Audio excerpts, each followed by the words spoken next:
sets of boys here, game one. What are we expecting? Well, PVISION has left the Falcons Chen, and when you come at the King, you best not miss, and it is Snake King on the Chen. He is insanely good at this hero, and Falcons is insanely good at playing with the hero as a team. They group up, they play in a structured formation that abuses the Chen heals, abuses this auras and this balling up. Probably the best Chen team in the world, and they've given this mythical tier here to Falcons. So we'll see if they actually have answers for it, or if they're going to get trampled. Yeah, looking forward to see, some sort of variance, at least with some of the heroes from PVISION side of things. We get some Spirit Break. We have seen that here and there in some of the other games, but definitely not the most popular sport to play. But we can always expect some entertaining stuff from 9 class. And obviously that last pick as well, the Brewmaster. We don't see a lot of the Brew. What do you think it was about this game that said to DM, let's get the Brew out? I mean, they needed a counter for Terrorblade. Brew is a classic counter, so whenever the Darkseer is generally the #1 counter. When that hero's gone, the next best offlaner is generally going to be the Brewmaster, so they just felt like they needed answers to Terrorblade, and I agree. You look at the rest of the heroes, they're just not good against this TB. Juggernaut, Pangolier, 2 cores that are pretty bad against him. You need something to fix that, and they pick Pangolier. The question is that enough? Doom, Sand King, both these heroes pretty good against the Panda, so it's not like the freest Panda game ever. Looking forward to seeing how this one goes down. Always interested as well, of course, this is a game where Falcons, they do have 4 of their master tier heroes. As you can see there at the top of the screen, whereas PVISION, only 2 of them. It is a platinum level Brew though, so still respectable level of play in terms of games played by DM. Yeah, this Pango hero is interesting for different teams. I think PVISION probably only plays at mid. I don't think DM is a Pango player at all. Whereas you have teams like Na'Vi, where it's kind of only an offlane hero. Falcons is primarily offlane. Both heroes play it. There's a little bit of back and forth on this. I'm curious to see how no one does on this hero, because it's not a hero that PVISION generally prioritizes. They'll pick it late sometimes. When you think about PVISION, they're picking the weird hipster crap for 9 class. DM is playing annoying, obnoxious goober heroes in the front. They've got a specific style they play, and Pangolier is not generally something they're slotting in early. So what are sort of the expectations then from this top lane? You know, you mentioned obviously the strengths of the Brew when you've got it laned up with this 9 class Spirit Breaker. Now these two, like, what are you expecting to get out of this? Do you need to be getting kills? Are you just trying to shut down the TB's farm early on? And how successfully are you going to be able to do that? I mean, you've got a double melee against Chen, Terrorblade. Both those heroes are very strong laners, and Brew and Spiritbreaker, neither one of them is a strong laner. So to be honest, I think they're just going to be pulling waves. They're going to be chilling. It's going to be a farm trade. TB's going to be a little bit fatter, but I think if you look at the kill threat from Falcons up here, it's not that high. So I think Brew will do okay. They're just going to pull waves and not lane, because laning, they would just get smacked. And on the other side of things, do you also expect that Satanic's going to have a pretty chill, safe lane here? You know, I guess got one of the strongest, if not the strongest, lane support in the game down here. DeCarlos getting that Jakiro. Yeah, I'm interested if they pick Doom into Juggernaut. I don't know if Doom is necessarily good against Jug. It's probably okay. He's sort of this single hero. He wants to Omni Slash you. If you could just blink Doom this guy or run in and Doom him, it can own him pretty hard. You naturally buy armor items. He's going to be fine. Okay. He's still got a swashbuckle, so he's going to live. He's going to live. I mean, he's going to live. Yeah, he'll live. Yeah. He is getting outlaned right now, though. This lane is Pango favored in the early waves. You have more damage, and your nuke is better, right? Sand King has this, he's invis, which is obnoxious and all, but Pangolier is just generally a pretty strong hero in the early waves because shield crash is OP, but it's not going well so far. He should not be this low on HP. Malrine already has the bottle coming. He's got a sentry in his inventory, so he's going to probably look to kill the sentry, and I think he'll get away with it as no one is low. And he does not have another sentry coming, so Sand King at this point is going to be off to the races. He's going to be free and untouched. I don't think there's really so much of this hero is decided in the early waves and how well they're played.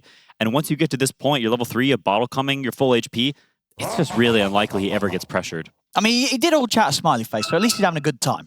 Yeah, I think that was... He got a smiley face back as well there from Malrine. Actually, no, I was going the way of DeCarlos. So, yeah, what's going on with these two lads? I think those two are friends, is my understanding, that Malrine and DeCarlos are friends. Oh, they are? I believe so. Okay, they are. Oh, that's nice. I could be wrong, but I think they're friends. Well, we'll have that happy, positive narrative. They're not only they're best friends. Yes, they have lunch at each other's houses. They're good friends here. They've met their dogs. It's the whole 9 yards. All right, he will live. But he's not happy. No, it's going to be kept very low whilst he waits for that regen's coming. With the bottle. And there goes the sentry. Now, looking at the CS so far, What do we got from these side lanes? Well, nobody getting too far ahead. A little bit slower, honestly, for Skeeter's side of things, especially when you look at what Satanic's been getting out the first few waves on the other side of the map. Yeah, I don't know if they misplayed or what, but I feel like it should be going worse for PVISION than it is. Maybe they've done some cheeky things with the wave pulling, or I don't know, Falcons messed up, but I think it should be going better up here. And on the flip side, you mentioned it's just Jakiro things. It's just hard to imagine a lane that Jakiro loses badly. The hero is just bonkers in lane.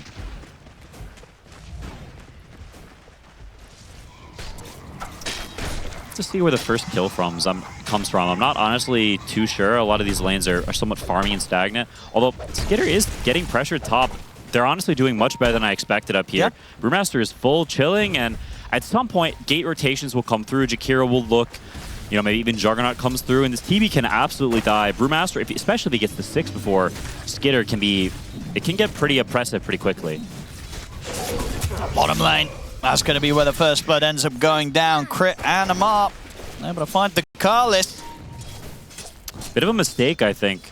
They're up 8 CS. It's a pretty significant advantage. He must have just been a bit out of position, got caught out, and died, because you don't really expect that. Last time I clicked, he was pretty high on HP, so a bit of a mistake. Another little charge coming in on the mid. Probably not going to be able to do... Well, she's pretty low. They're probably going to be able to do a decent amount. See if it's going to be enough to bring Maureen down. They with the shield crash, it's enough. Wow. Big kill to find there. 9 Class coming in with a helping hand to make sure that no one can kill Maureen off. I mean, I guess, you know, no one obviously was able to harass Maureen, get him down very low, sets him up for that play, and he's got no way out of it. I'm surprised, genuinely. I did not think that this tanking was going to be able to be pressured at all, but no one proving me wrong, playing the later parts of these waves really well, and punishing Maureen. That's not something you can say very often. Generally comes out of the laning phase with 0 deaths, even if he's in the hardest matchup you can conceive of. Especially when he's on his Sand King. Yeah, that is his hero. If you think about Sand King mid, he's the guy. Now bottom, bit of an attempt here onto a mark. Good body blocks from Satanic as well. Not quite enough damage straight up, but 9 Class turns up. TP's in, comes in with the charge, and is able to help get that kill there. So already seeing some, you know, good awareness from 9 Class up and down the map, making that move to mid, making that quick TP into charge play bottom. He's there ready to help out all of the lanes. Not showing great game understanding. Brewmaster, they're not going to kill this TP early. He's got a Chem with him. He's got heals. But Brewmaster, giving him that XP, getting him closer to that 6. You know, he's already ahead on XP over the TB. In a double melee lane, that's what you want to see. And 9 Class making moves elsewhere, abusing the heroes he can abuse, and leaving his hero alone who he should leave alone. Just good, solid play. This guy is an expert on roaming heroes, and showing why here. Now let's keep eyes on when he goes next. As so far, he has been the one to make sure they've had that extra little push to get these kills. As lane continues, I mean, we're seeing the good angle here, and one that probably Crit just is not going to expect. This Spirit Breaker turning up from your own side of the map. You will get the chance to run. Wow. So we'll live this time, but kept very, very low. I mean, they've really got to keep on top of where to expect the Spirit Breaker coming in on them. As you know, that angle, they nearly caused Crit to go down. Absolutely. And Doom is also a hero that hates playing from behind. Is a hero that his whole kit is predicated around being really farmed. Right? He literally has a spell that prints money. He is the Federal Reserve. And if you're not ahead on gold, then the hero you can just run away from him when he dooms you. It's not a problem. And look at this again. Crit heads over. Oh my 9 Class is ready and waiting. What is this insta-bash? Dude, I'd be so... If he doesn't insta-bash me, gets bushwhacked and Crit's fine, I would be pissed. I mean, you got to get lucky sometimes. I guess so. It's just his day. I mean, so far, you know, it's obviously close on the goal, but PVISION getting these few extra kills. Definitely 9 Class, the one to watch here in this early game when it comes to bringing these sort of moves, and definitely proving to trip up Falcons a little bit already with these aggressive plays. Yeah, and the place you would expect Falcons to have the advantage is the top lane, but only have 400 gold on the TB. Pretty minimal. And bottom lane, I mean, look at this. You know, Crit, if he wasn't frustrated with the fact that he got bashed earlier, he's going to be frustrated with the fact that he respawns and this Spirit Breaker's charging him again instantly. You know, 9 Class, he's got it out for him. They're getting hated on. You can see Maureen, he's running for the enemy Wisdom Room because they know fighting this is going to be tough. They're coming. These are high-level supports already. Oh, quite a nice little find there, though, from Maureen. He did happen to find, coming past the secret shop, the courier with the cornucopia on. And that's, you know, it's a little bit of a pain for Satanic. It is annoying. It was a pretty big kill, and they will get the tier 1 tower here, so applying some pressure. It's going to make it much hard for Brewmaster to get this eventual dive on the TV because it's so hard for him to push the wave in. On him. No one's coming in with the rotation. Amar trying his best to juke this one out, but surrounded by 4 heroes, he's not going to make it away. 9 class dominating on the Spirit Breaker. It's just getting to be a little too much for Falcons. He's made this hero look incredibly good in this early game. 4-0-1, a part of all 5 kills. He's been cooking. That's what you want to see from this hero, right? If the game stagnates, if it's even and stale, this hero is miserable as the setup. And they're not going to have enough damage. Can't quite do it yet here, Marin and Crip. No one taking a page out of Maureen's book and going for this Pangolier build that he's sort of patented as the Pangolier build of recent. Just straight up defusal rush, no boots, no nothing, just getting it as fast as possible, hitting with powerful timing. It's going to look for the high ground play, but Jakar is very quick there with the ice path. Make sure that Marin cannot close in onto him, and now no one has the Rolling Thunder. We'll get the connection over towards Marin, charge him from 9 class. Yeah. Marin goes down. These early game movements from PVISION are looking very hot. This is, you know, Falcons getting shaken up a little bit in this early game. I mean, how often can you even say that, right? Falcons, they're such incredible laners, right? We've seen a million times throughout the years of this team existing, them just stomping lanes and running over the game, building the 47 trillion K gold lead and going high ground with it. But this game, just getting outplayed, outlaned. It's hard to say if it's drafts or just off the play, but they're not having a good time. And now Skitter, the brew rolls up and they're encroaching on him top. I mean, it's pretty good. What, we're coming up to, what, 9 minutes in, and 9 class, he's nearly as rich as Amar's Doom. Amazing what you'll find, like. Yeah, it's this Doom is, he is in, not even the phase boots yet. It's actually unbelievable. It's maybe the poorest I've ever seen Amar on this hero. Satanic has gotten his cornucopia now and off to the races. Over halfway to that battle tree already.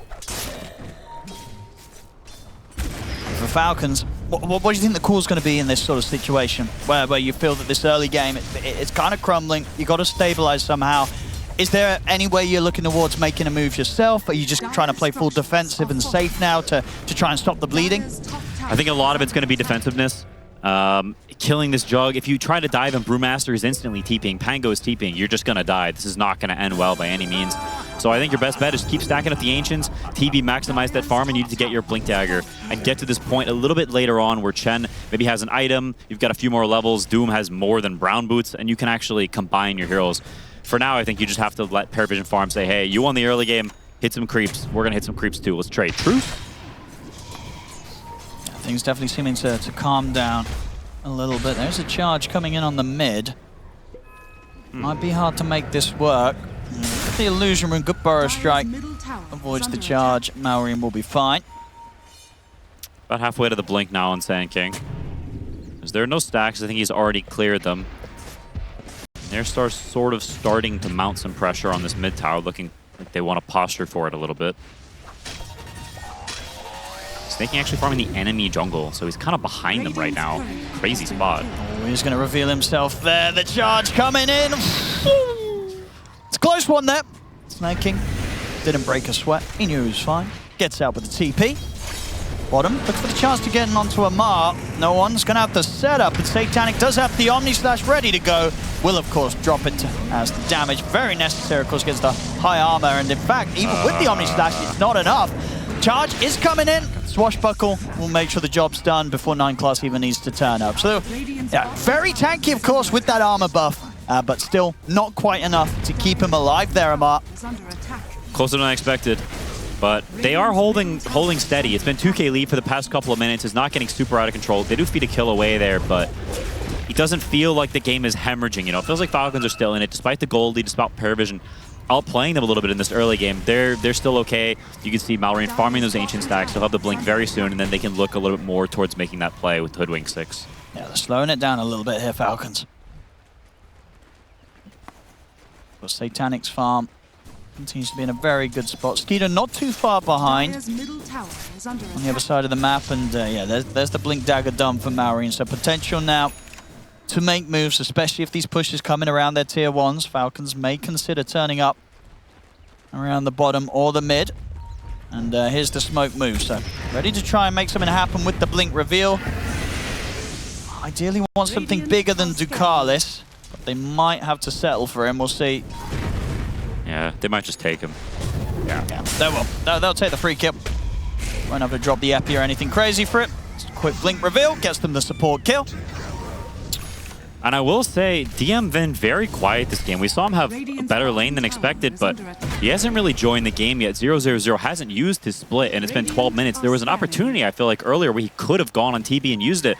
Could have made some potential play, maybe attack mid tower or something, but we've seen him just content to farm. He is getting closer to that relic, working on the Radiance, but it's still a decent ways away, and I don't know if you want your Brewmaster this detached from the game.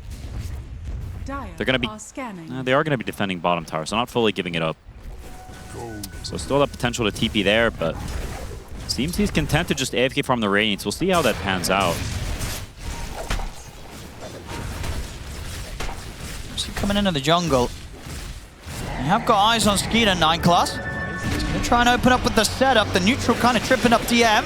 And it's a bit deep now. Now Skeeter's maybe going to have the chance to turn. At least he tries it with the Metamorphosis, but the Rolling Thunder's in. Can he find a chance to turn? He'll turn to crit. Take his HP back up to full. No one, though, he'll turn over towards crit. Won't have enough to kill him off straight away, though. And now with Amar turning up, the Doom's at the ready. They'll be able to punish no one and make sure that they don't lose anyone themselves there, Falcons. In fact, over towards the mid, jump forward with the Burrow Strike. Falcons, they'll be able to punish 9 class as well. Did Snake stun him with the little frog? That was sick. Did the tip, yeah, crit knows that was so high skill. That's why this guy is the GOAT Chen. And you can see the calmness and they know their draft so well, Falcons, right? Like they're bleeding all these kills early. I think a lesser team continues to bleed. The game starts to feel out of control. You start to get worried, but Falcons, they hold the line. They know how their heroes work. They farm these stacks, and now suddenly the game's roughly even. It feels totally fine. While Satanic is very, very farmed. Sanking not too far behind, and Skitter 1,000 gold behind. It's not insurmountable by any means. 9 class. Going pretty deep here. Won't get the chance to have a look at it on the Wisdom Rune. They're going to just try and turn and burst through him, and they'll succeed. So a bit of a charge into his death there, 9 class. And Amar, he's slowly clawing his way back. Was super far behind earlier, but now he's feeling pretty strong. He gets involved in a few kills, gets to use his Doom. He's feeling on top of the world. Falcons, they continue to stack and farm these Ancients every minute. I think the efficiency, not quite there on the same level from PVISION. They have not been stacking these Ancients, but they also haven't been pressuring, right? You can see they're just holding this bottom tower, playing a little more flat. And I think, to be honest, Falcons in these downtimes have been coming out on top with the efficiency from these stacks. PVISION just not doing it the same way. Because what do you expect from PVISION now at this point? Is it, you know, once that Radiance is done on DM, you do want to see them just group up and go. You don't, like, can DM afford to like farm the Radiance, get that done, and then just sort of continue to just sit up on this top side and farm the next item? Like, how much pressure's on them to make that move once that big pickup's there? I don't think it's the worst thing ever to keep farming, but it does feel like still 0-0-0, you know? 9 class had all these kills early and thought there was all this momentum, and things have stagnated so much. You do feel like, even if you look at Brew's posture right now, you see top lane all the way in. They have a ward deep in the woods for PVISION, yet still they're not occupying this area. They're very content to be chill and play full on their side of the map, just farm. And I don't know if I necessarily agree with that approach. The auras will come online. They will have, you know, this giant wall of auras with the Terrorblade, with tanking AoE. It might not be that easy once they get to more of these items. The mech already online for Snake, level 9. Super farmed, over 1,000 above the next closest support. Falcons definitely shifting this game into their, you know, favorable position for themselves, and a very comfortable position that they've been in many times before. So eyes on PVISION really to see how they kind of get their hands back onto this game and get control once more, as it is starting to slip away after a very impressive sort of opening 10 minutes. And the kills have stopped coming in for PVISION, and the farm continues to rise for Falcons. Getting close to that Ags on Sand King. We mentioned it earlier, but Mallory is the premier Sand King player, sort of the one who started it all back at Riyadh over a year ago, I think, when this hero first started being picked. It was him who came up with it. He's the expert. He understands the hero almost better than anybody, I think. And when he gets really farmed like this, especially against Brewmaster, it's a matchup that used to be, I think, not insanely good for Brew, but with the addition of the Ags and Sand King being able to scale more, when Brewmaster ults, you just blink in and ult clear through it. The pandas. Yeah, absolutely. Bottom lane. They'll make the move onto Snaking. And should get a freebie here. I'll put the mech. But, the Blade Fury chase down from Satanic will slowly but surely do the job. And smoke up continues from the rest of PVISION. They've got their eyes on the mid. They're going to try and dive in and look to get the carry as they look at Skeeter. Can they lock him down completely? They can. Wow. Not able to get a chance to get Asunder off this time. The lockdown's there from PVISION. They take Skeeter out. And we mentioned it before, right? The Radiance comes online. They want to use it, and they do, right? They find an opening mid on Skitter, and it's a big kill. In the meantime, Satanic is full farm mode. Scrooge McDuck in the top lane, and he's pulling away a little bit. He gets that Chen kill, and he gets all the creeps in the world. Now already a man to finish, pretty much. He is gigantic.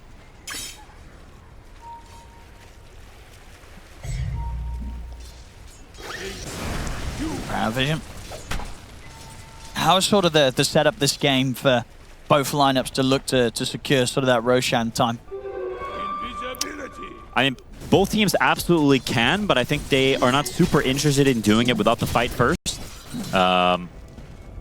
The team fights can be pretty rough for either side. You know, if you're hitting the pit, SK blinks in and eppies you all, or vice versa. If Falcons tries to do it, suddenly Pango blinks in, Brewmaster runs in, you're all dead. So I think it'll probably stay untouched for a while until we see that team fight or one team start to really get squeezed into the base. We know there's no contest. Just trying to kill it straight up is going to be pretty risky.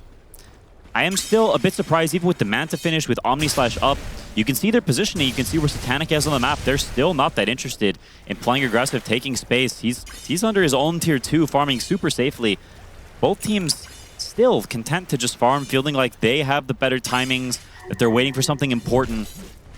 One of them is wrong, and we'll find out who it is. Well, which is it? If you were to say. I feel like PVISION should be doing more. I feel like they get that kill mid. You've still got Omni/up. I feel like you should be taking more space, taking more area. The Falcons on the move here with the smoke. Obviously, Satanic would be quite the catch here. See if they can get that opening. He senses something is up, going for the Blade Fury TP out. Heads up move there from Satanic to completely avoid that. What a beast. He has such an impressive, innate understanding of the game and feel, but Falcons, they know he TP'd out, and they're putting the pressure on this bottom tower. PVISION not interested in giving it up by any means. And Falcons realizing, okay, yeah, they're going to defend this. This might go very poorly if we show they're sitting ducks. Head top, get the free Tormentor. Does look like that's the play, as now they force TP's bottom. Can you make this fight for your power? You're smoked up. Do you get over in time to do something? I think so. Even if like Falcons kills the Tormentor, they might get obliterated in the fight after. There is no epicenter. Let's have a look.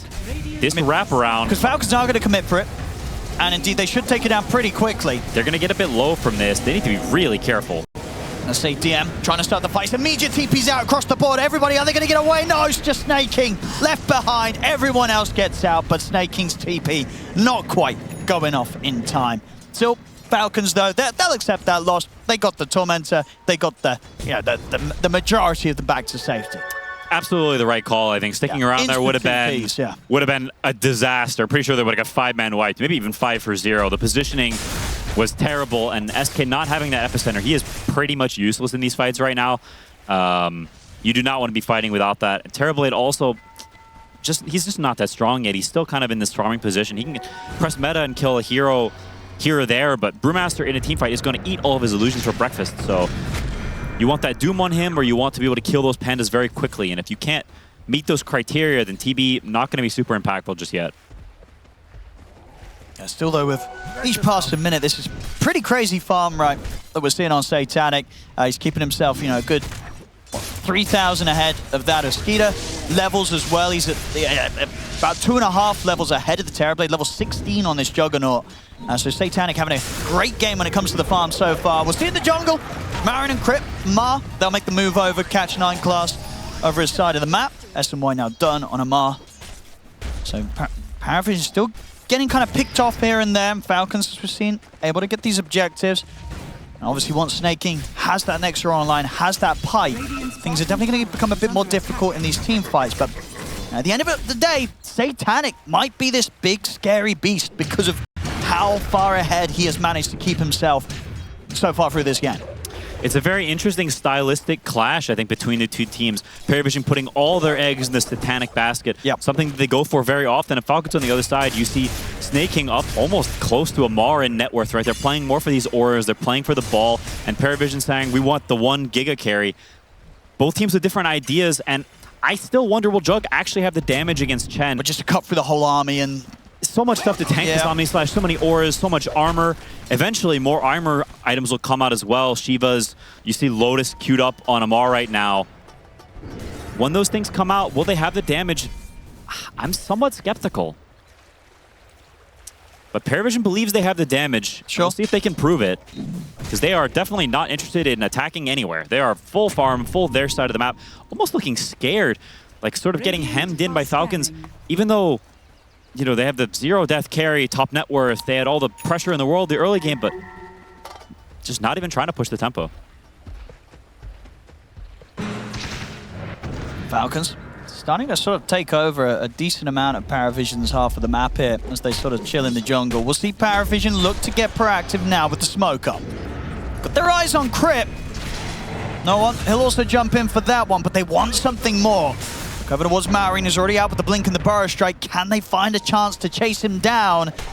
He's hiding in the trees. They won't look to chase. They'll say, you know what? We managed to sort of push Falcons out of this area. We're going to go for the Roche. They'll take it pretty quickly, pretty safely, of course, with a Healing Ward and Jug. And it looks like Falcons, unless Marine wants to make a crazy play, might not be able to interrupt this. The question is, does Marine go for the crazy play? He's thinking about it a little bit, but decides not to. A bit too risky. It's full blind. You have to have some collapse level feel for the Roche to jump in there, but he is not in this series. He has already booked his ticket to the 3-0 zone. Marine, does he want to go for the solo play? He's going to go for it. Does he die here? Is it enough? It is looking like it is enough. Wow. But can Marine now get out? The Omni Slash comes in, he's gone. And then, well, that's not worth it. Yeah. I think, yeah, you know, it would be a rocket scientist to realize that one. That really wasn't. But he went for it. I guess sometimes it's just a bit too tempting, you know. His Epi had been on cooldown for so long. He's like, I need to press my spell. But yeah, not the trade there that Falcons would have wanted as a team. Yeah, losing their mid there just for 9 class. All right, well, PVISION, they'll take that. And now there's 4 minutes with the Aegis on Satanic. I mean, obviously, considering what we've seen so far, do you think because of their read on the game, they're not going to do anything crazy with this Aegis? Or do you think they are going to really start to push it now with this first Aegis time? The way they're posturing, it kind of looks like they're going to maybe try to attack some of these tier 2s, bring things down, but I don't think there's going to be that many kills, and I also don't think they're going to build a significant gold lead in this period. Falcons is going to keep farming, keep splitting the map, and while they do have a Spirit Breaker, it just feels like PVISION is playing very grouped, very safe. They're protecting each other in these tight balls, and when you do that, when you clump like this, it just tends to lead to drawing even in gold and not getting any pickups, right? Because the enemy can read where you are very clearly, and they can stay away from you if they want to, right? The ball is in the enemy's court on do we fight or not, because what you're doing is very clear. And what they're doing is they're going to take this tier 2 tower, and it doesn't look like Falcons is particularly interested. We see Amar, he went back for the Midas, so feeling like this game is way too slow. I need to get super farm to win this game. It's going late. They got a good catch onto DM, Burrow Strike as well, and my goodness, he just gets completely shredded. What the heck killed him? Was that the sharpshooter? Yeah, sharp shot came in from Crip. Goodness sakes. And Crip, talking about the man, he's on the chase for more. Eyes onto 9 class. 9 class, he couldn't quite get the charge off. He'll get it off now. He's fine. And indeed, he should be out of there. They don't want to spend any more time chasing that, so 9 class slips away again. Back on the other side of the map, Satanic knocking at the doors of Falcons. They'll have to put the fortification. Yeah, a little bit more than knocking, using a battering ram. The glyph is honestly a really big deal. The tier 2 glyph is refresh is already dead, so they're not going to have another glyph. If a team fight does break out, you can lose a lot of your base very quickly. Jug, Jakiro pushes very, very quickly. 9 class, they smell a rat. It's actually a pig, or a cow. No, it's not a pig, it's a cow. Sorry. A pig? Old McDonald would be ashamed of me. Well, this pushing, it's coming on this top lane, and that's the tier 3 gone. They've got to do something soon here, Falcons, against this Aegis push from Satanic. He should take the barracks. Yeah, he this takes healing the was range a rack. problem. Now they'll get the jump on him. They'll get the opening, follow up with the bushwhack. They can't even burst him the once, though. He gets the Blade Fury off, and now with the Rolling Thunder control onto Maureen, Maureen's starting to be in trouble. He'll try and slide out to the side. The Rolling Thunder and Swashbuckle catch him again. Maureen's dead. They'll turn, bushwhack on a Satanic. That's the Aegis out of his hands at least. Can they go for round 2, Amar? Trying to get in position, but he's going to get sent up in the air by DM. So Amar will not find the chance to drop down a Doom. PVISION, they can turn back, take the barracks. If they can get a clean escape from this, they're going to be over the moon there, PVISION. They just walked up, took the racks, they got out. Seems like the game plan they've got, it's working out very nicely. That was clean. Satanic is playing full 1v5 mode, saying, I don't care what you're doing on the other side of the map. I don't care what fight there is. I'm hitting the base. Come join me. And it seems like the right call completely. Plays the fight really well. Doesn't even need to use the Omni Slash. And this Healing Ward is such a problem. This 20 talent is insane. 3 hits to kill Healing Ward. It's just... It's a nightmare, especially for Falcons heroes. Who on earth in their team is killing this thing? It's only Terrorblade, but that's even only if Jug missed micros the thing. If he's keeping it behind and moving it in and out, this Healing Ward is not going to die. Amar should be fine. Just got back up. And in fact, they get the setup on 9 class in return. Crit, ready to burst him down with the sharpshooter. Marin tries to jump and get the catch for more, but off the mark with the Burrow Strike. Quick escape from the rest of PVISION. So just a 9 class Spirit Breaker to fall. Falcons, they're going to want to strike back. Of course, on that defense, they weren't able to hold the racks, but they did at least take the Aegis out. So now back to a bit of a fair and even sort of playing ground where they can try and strike back themselves. Yeah, and Falcons does have a lot of ghost push, a lot of ways to clear out these waves. They've got the Chen army, they've got the TB illusion, so Rax being annoying, but Dota's way different than it used to be. 1 Rax is not the end of the world. It's not this death mark that it used to feel like when you lose that barrack. So even though it's annoying and it's going to alter the way you play the map for the remainder of the game, it is okay. You know, it's not the end of the world. See on the builds, nothing too surprising. Satanic just going full offensive after that Aghanim's, wants to get the Swift Blink in. We can ensure that he can get that position for the big Omni Slashes. Also now has the buff up of the fact that the AC Aura is going to be aligned from DM in the future team fights. So if he could get in, this Jug's there on the front lines, even if there's a lot of units, these Omni Slashes, they're certainly going to hurt. Yeah, and 9 class going for a really interesting build. He's bought the Ags, he's rushed it. I've never seen it against Doom, but it sounds pretty obnoxious for the Doom. You try to Doom this Juggernaut, you try to Doom the Panda, it just whips it onto the Spirit Breaker. Really weird mechanic, to be honest, but I can see the rationale for it this game. He's not going to be that useful in the team fights in terms of actually getting his spells up because there's so many cancels for the charge. Crit has the Yules as well, so he is going to get his stuff dispelled, but playing on this planar rocket could be really, really powerful. Yeah, it's going to be super strong. You get that put on the Jug, and suddenly there's the 6 seconds of which that the Jug can kind of walk up, look to find his Omni Slash target without having to worry about getting hit by the Doom before that play comes in. So we could see some clutch stuff come in, especially with this reveal, right? Because I obviously Falcons, they're probably keeping track of it, but maybe that planar pocket is going to throw some spells all over the place in ways that Falcons aren't going to be ready. So let's see if they find the chance for the outplay. That's fine. Skitter trying to work on that MKB to counter to the Jug's Butterfly. This is a great carry-to-carry matchup for TB. Back in the day, it was impossible for Jug. TB would always win. These days, it's still not great, but I think a little bit better with some additions of like the Swift Slash and Juggernaut just seeming to be, you know, a more prevalent, popular hero. He's got some avenues, but when he has his MKB online, in a straight-up fight where TB gets to keep hitting... Some risky farming here from Amar. He's mega dead. I mean, you have Marin around. Marin's thinking about coming in. But yeah, as quickly as he sees Amar get cut down, he opts against that. And they will smoke up. But unlikely to find a way to get back in on this, especially without their Doom. So they have to run. Falcons almost feel annoyed at PVISION. Such a weird game, and that PVISION just felt stronger than Falcons for the majority of the game, but they haven't done anything. They've kind of just farmed. They took the 1 Rax by kind of just walking down the lane and hitting the base, and they seem content to do the same thing again here, just walking down mid. Amar farming in a place that he definitely shouldn't be farming in. It's a little bit ridiculous, but they're just trying to make anything happen, but it's just one of these games where you just keep pinging your next item. If you're Falcons, I don't think it feels that good.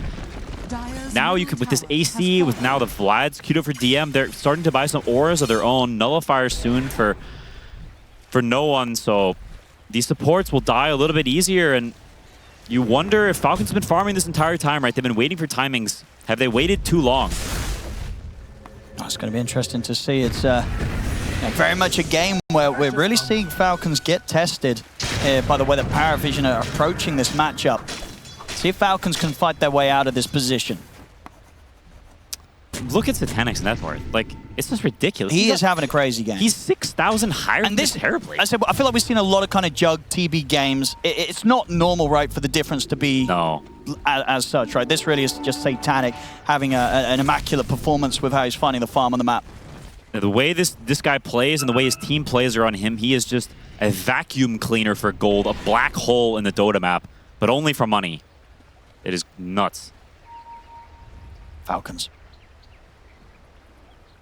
There with the smoke. No one in the trees ready to sort of put a stop to the move. We'll start to display. They know someone's in there, but no one's already starting to roll up. They get a good angle here with the Macropire down the stairs. Amar has to start backing away. They're found crit in the trees. The Omni Slash comes in. Amar gets cut down here by Satanic.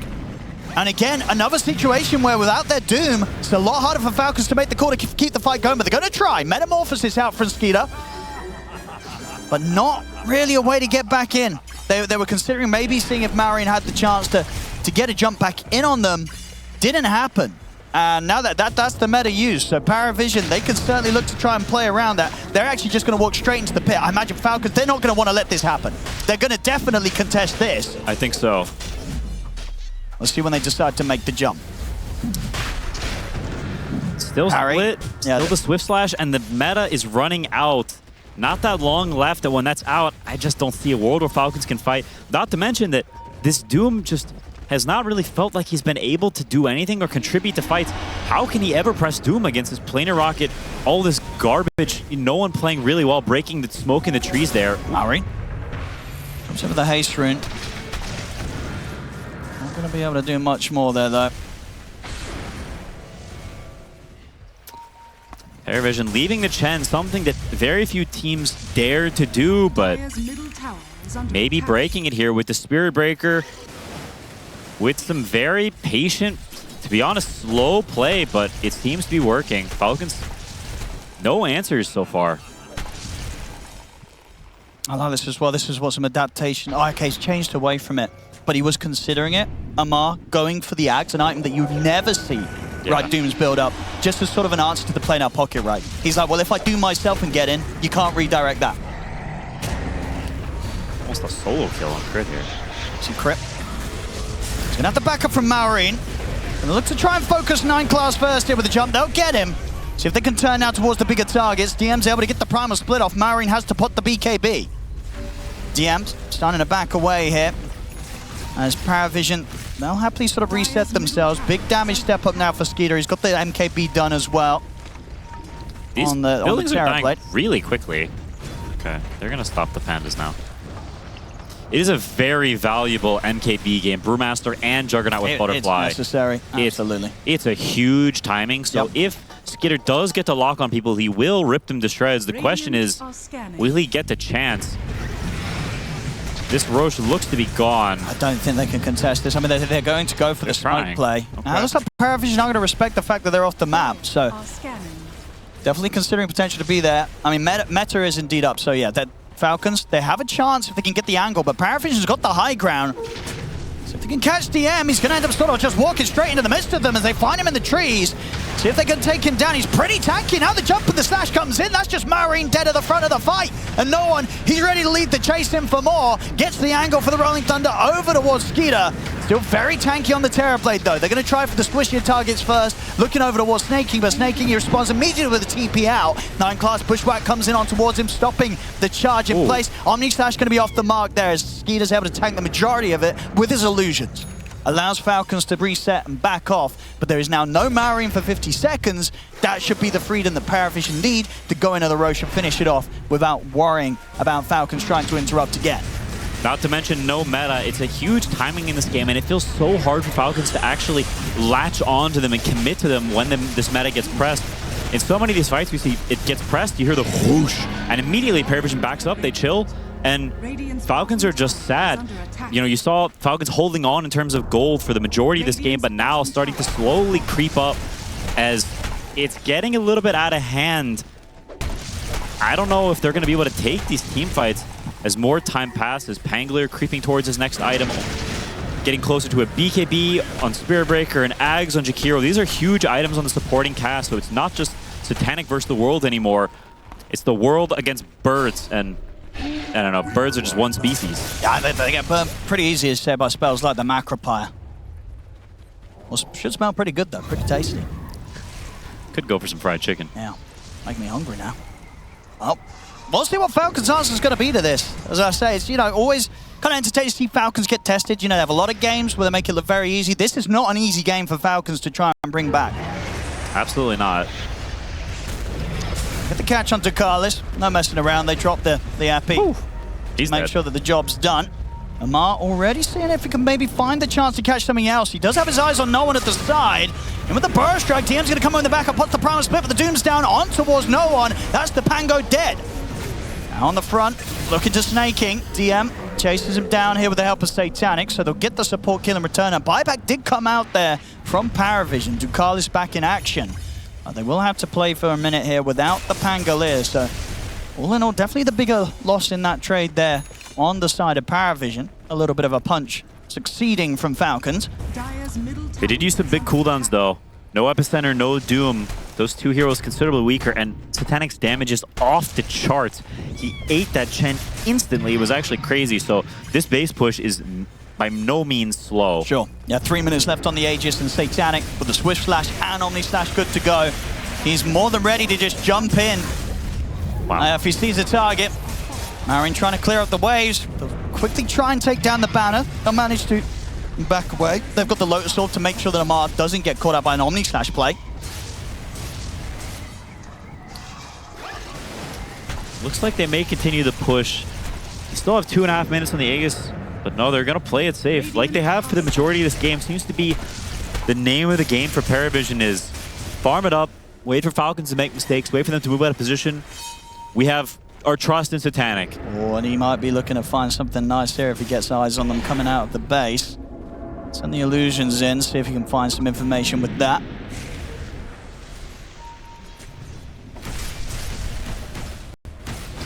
Falcons grouped up, tentatively getting some vision up here on the high ground.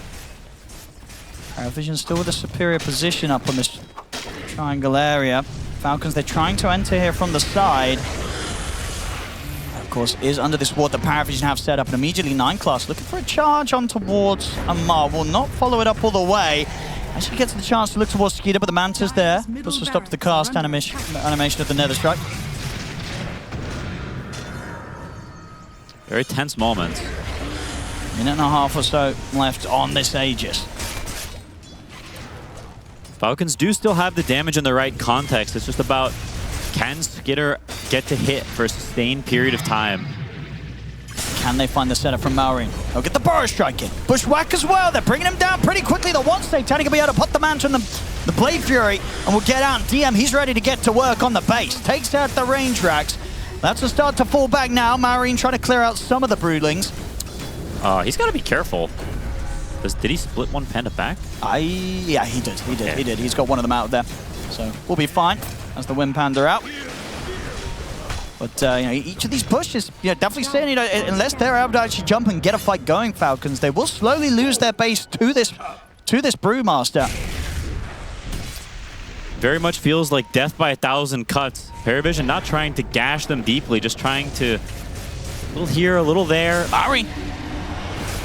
Get up with the Burrow Strike. They do get the catch on towards Satanic. Big burst as well. The Sharpshooter, not quite enough to kill him. Healing Ward's down and the Blade Fury once more, allowing Satanic to keep this Aegis protected. Will soon to be expired. And actually on the bottom lane, Amar out with the blink just in time. 9 class doesn't want to follow up on that charge. They're happy to just settle to get this push going on the bottom lane as well. Look to take out this final tier 2 tower. They will definitely do so. No meta for 30 seconds on Terrorblade.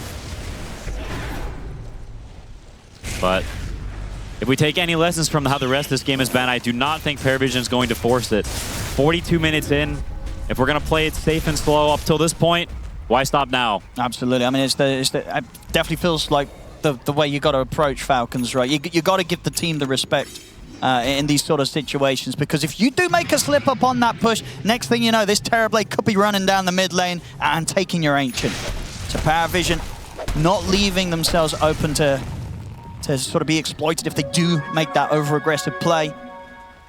I continue to play for their timings, and definitely with the understanding that Satanic continues to be a clear amount ahead of the Farmer Skeeter, about 10k advantage between the two carries right now. That is crazy. He is almost the entire lead of the game. It's just him. Falcons, they of course have to look to try and make these moves. See if they can catch PVISION a little split up during these more passive moments where PVISION try to prepare for the next move. Smoke Up's going to come out from PVISION themselves as well. Basically, with all of them, sure, 9 clusters in there, but of course he's ready to charge in from any position. Falcons, what do they find? I mean, they're going to have to find something soon. The creep wave is coming in on that top lane. This is going to be a very aggressive move, and certainly one the 9 class is not going to expect. They're getting jumped inside his own base. That the slash comes in response, that it's a lot of damage. Marion's falling low. They're going to try and keep him alive. They'll manage to save him. Hand of God comes in. Marion's able to put the BKB or get away. No one's going to try for the chase. Inside the sort of macropie though, Skeeter, he's just dying. He's just dead.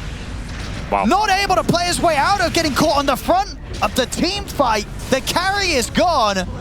Meanwhile, it's PVISION continue to clean up Falcons now one by one.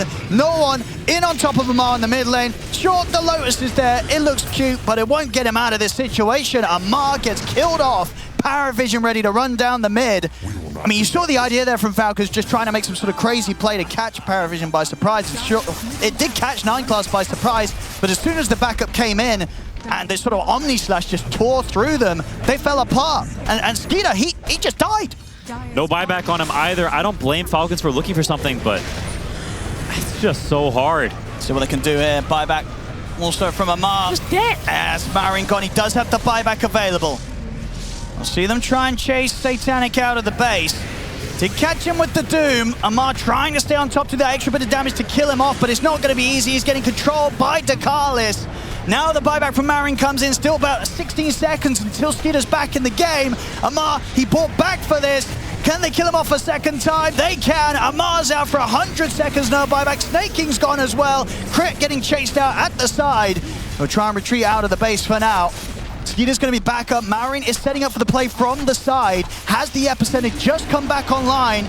Can they make a play though? 3 versus 5. It looks like it's going to be 2 versus 5 because Crit, he's been found out in the trees. Skeeter, he can't even get out of the fountain. No one, and DM in on top of him. Skeeter's in trouble. He's got nowhere to turn, no one to sunder. He's gone. This game, it's over. GG is called. PVISION take game 1. And very clinically done. Very carefully played there by PVISION. They weren't messing around. They made sure they left no chance for Falcons to get back into this game, which is something that teams have tried against Falcons, and it very off what they were maybe expecting to see from Falcons in the second game. I think they've definitely done a better job, Falcons, in the draft this game. I think they're much more comfortable playing the Ursa side of things than they are the Terrorblade side of things. And this Brewmaster matchup, there we go, that we saw last game is very bad. He will just purge the illusions, but I do think Satanic is a player that is more capable of playing this matchup than Skitter is. He's more of a Terrorblade expert, whereas Skitter is a player who can play Terrorblade, of course, but it's not to the same Grandmaster level that I think we see Satanic play the hero. But in a generalized sense, I think Falcons is playing a lot of comfort apart from the Brew, and I think they have better chances this game. Remember the body blocks here. And finally the bash comes in, but not of course in time to be able to set up for the first blood there. Snaking will be able to head away safely. Let's see how this one plays out. As we say, you know, game 1 very impressive from PVISION. They really did sort of, you know, have this complete control on the game. As, you know, in particular, the carry-to-carry performance, Satanic just insane amounts of net worth ahead of Skeeter. Obviously this time around you talk about, you know, Satanic having the strengths that you'd expect to see on his Terrorblade because of how much he plays this hero. Obviously on the other side though, Skeeter on the Ursa, well, we can expect a lot from that, right? This hero right now incredibly strong, and it is one of Skeeter's specialities. Absolutely. He's very, very competent on the hero. There's like some crazy lane stuff going on. They were trying to dodge the Pugna versus Chen. Yeah. And now they're both supports keep running back and forth through the gate. This is actually something we talked about backstage at different points about people doing this against Chen and why don't they? And they are hard forcing the Spear Breaker against the Chen. I don't think Chen wants to fight him on the going through the gate. So these are the lanes, and Pugna, he's the boss of this lane. He's going to keep clicking these heroes, and I think this lane is going to go worse for the Brewmaster than it did in the last game. It's my read. We'll see if they prove me wrong like they did last game, but I don't think the Brew will have a very good time. Falcons not really able to pull the waves. They're having to play the lane straight up, and they're going to get spammed by these blasts, by the Pugna right clicks. TB, a very powerful laner in his own right. And all in all, when you look at what Falcons have turned up to this game 2 with, what do you imagine they sort of saw in game 1 and said, hey, you know, how have they responded to what went down in that first game from PVISION? The ban the Jakiro, I think right off the bat, that's going to be something that you're happy to see if you're a Falcons fan. That is an incredibly broken, crazy strong hero that allows Satanic to get off to that crazy start that we saw last game, where he's just insanely farmed, taking over the game, killing everyone, 10k above the next closest hero, because his lane is so good. So swapping that up is going to be big for them. Man, these lane swaps, this is so funny. Nine class, they're getting out with a TP. Just in time. Seeing Ducalis, as you say, swapping back up to the top. Yeah, they refuse to allow this Chen to be against this Pugna and sit there and mana burn him and make his life hell. Snaking is just running back and forth. He's level 1 in How many almost times has he 3 been minutes. through this gate? I don't know. Too many to count. I can't count that high. As he is forcing this matchup, and PVISION is saying, no, we will not do this matchup. This will not happen. And they are flipping it back the other way. We used to see this way more before the big map. People would run back and forth between lanes and just force a matchup. Going to try and fight this here. But, you know, PVISION, they do have 9 class around as well. Skeeter going in pretty deep and aggressive, trying to take down Ducalis, but the body blows come out from 9 class. Skeeter can't get over towards Ducalis, and Skeeter, he's just straight up dead. Falcons not able to take the 3v3 there. Skeeter trying to battle his way towards the Pugna, but he couldn't really even get close to killing him. He's dead. A bit of maybe desperation, maybe just misreading for Falcons. They really, really want these lanes, but they're just not getting them. And Chen is a hero that we're so used to see him just dominate the lanes because the hero is such a broken laner. But you look at Ursa 13-2 to the 20-5 of Pangolier, and you look at this Terrorblade 17-10 to the 12-3 of Amar. They're coming out really well on both side lanes, and no one is doing just fine. Marlo. Okay. All right. Finds the chance to just take out Ducalis in this sort of 1v2 situation. So at least, no, Amar, he's managed to make the most of it down there left on his own. And he'll throw out the tip. Yeah, that was pretty bad feed. He must have just misjudged how much damage this Brewmaster was going to do, and Amar says, I'll show you how much damage I do, and beats him with his big, long, drunken club. He's going to get some good damage in onto Satanic as well underneath the tower. Amar going for it here. Won't be able to finish off the kill, but still keeping Satanic incredibly low on this bottom lane. Of course, this chase continues. Crit over towards 9 class. They're going to bring Marine coming across as well, but the charge is back up. It's a short one, but it's enough to get 9 class back out of safety. Now, Crit, he's pretty low. Has to back away, and they'll get away with that, and they'll throw some tips out, feeling that Marine didn't, you know, it wasn't time well spent really there, that he had to go up towards the top lane, didn't achieve much, and has to walk all the way back to mid. No, it's honestly an uncharacteristic mistake from him. He's such an expert Primal player that wasting time like this, it does add up. You can see he only gets 1 creep from this wave. He's going to get spammed now. I don't think he's going to die, but he's going to have to go to base, TP back out somewhere, not even with the phase boots yet, and that's generally the point you want to hit with Primal before you start doing on, you know, your wild goose chases and ganking everywhere. He doesn't have that. They try and push for Satanic, but he did have the 1 charges and the Metamorphosis ready to go. Pops both of them. Amar and Snaking have to fall back a little bit. Of course, as you can see on the farm, still looking very good for Satanic. Good CS, good denies as well that he's getting in this lane. Of course, on the other side of the map, even with all the chaos that was focused up on that top lane, Skeeter's still farming very well on his Ursa. This is a lane matchup that gets worse and worse for Pango as more time passes, unless you're continuing to spam that Ursa, keep him low so that he can't get the Fury swipe stacks on you. It's very much, you need to keep laning there forever, but they've chosen to play elsewhere. So DM will be a little bit stacked this game, a little on the poor side, but he's still doing totally fine. Charge coming in. 9 Class gets the connection onto Snake King, trying to come in as well with the body blocks, looking for a good bash. Not quite getting it, and Crit swings over with the Flame Break, knocks 9 Class back, so 9 Class won't be able to stay on top of Snake King. And with the 3 of them turning toward the Spirit Breaker, Falcons, they'll be able to punish. It's a big kill.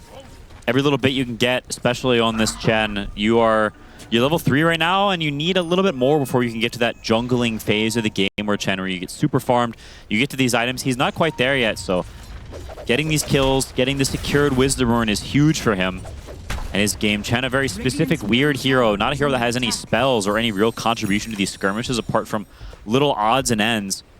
A real expertise hero, so getting a little more online after that incredibly weird and sort of off-putting early game for Chen is very big for him. Oh, he's got a haste rune on Primal. That is a terrifying rune on this hero. Does so much damage and you combine it with Trample, but they're deciding they don't think they can fight it even with the haste rune. A little surprised, to be honest. I don't find sort of the setup to get in underneath the tower, so DM will be fine. As Mariam will back off. To maybe go for some stacks, or at least he's going to want to head back over towards the mid soon with no one starting to put the pressure back on.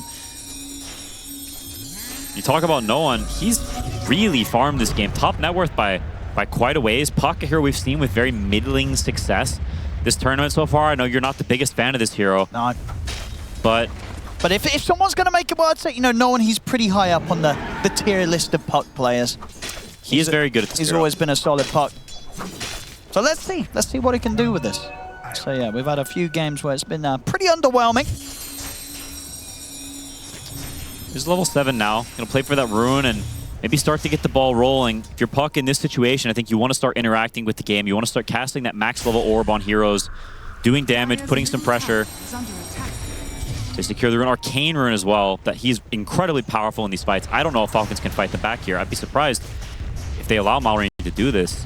I'm surprised they're not coiling him and just putting some damage on him, but nonetheless, the tower may just fall to these incoming waves. It's hard to see how they're going to interact with this Puck. He's can't die, that's for sure, and he will do a massive amount of damage spamming you with these Arcane Rune orbs. Not really able to do much at all to push them off, as you say. This is just free damage. The PVISION's able to get into this tower nice and early. Still, of course, on the side lanes, farm continues to be pretty even. And both Skeeter and Amar on the top and the bottom lanes having a fine time here with the space that they're getting. It is a very...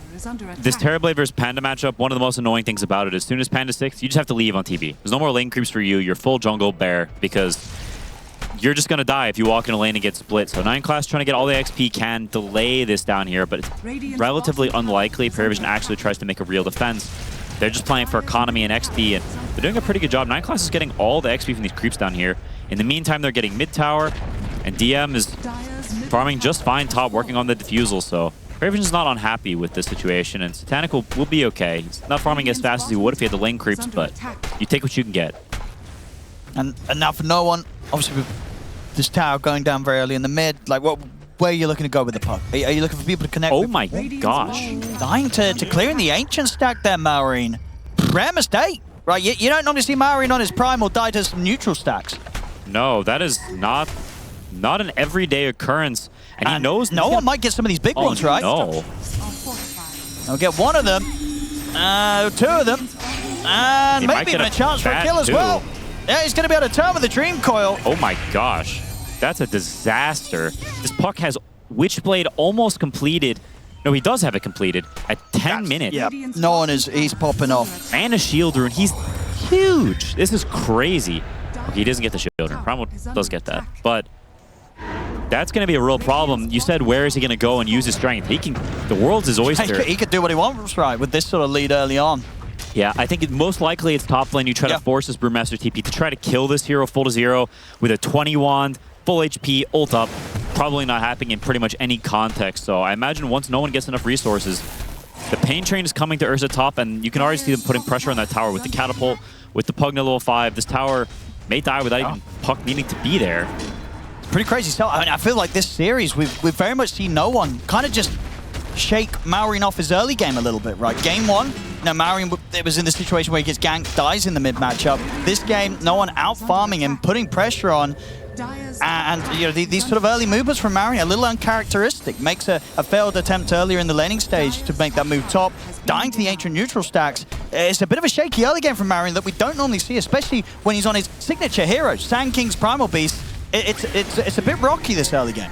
Yeah, you even look back to last game, that Sand King, a solo kill attempt on the Spirit Breaker that he dies for, feeds the Jug a full solo kill. He's definitely not his series, a little bit off. You can see at bottom of the cores, you mentioned it, we just never see this from Maureen Primal. He's always this Giga Farms, Giga Chad, killing everyone, being this top net worth, but not this game, not this series. 0-1 and 0, and the death was to neutrals.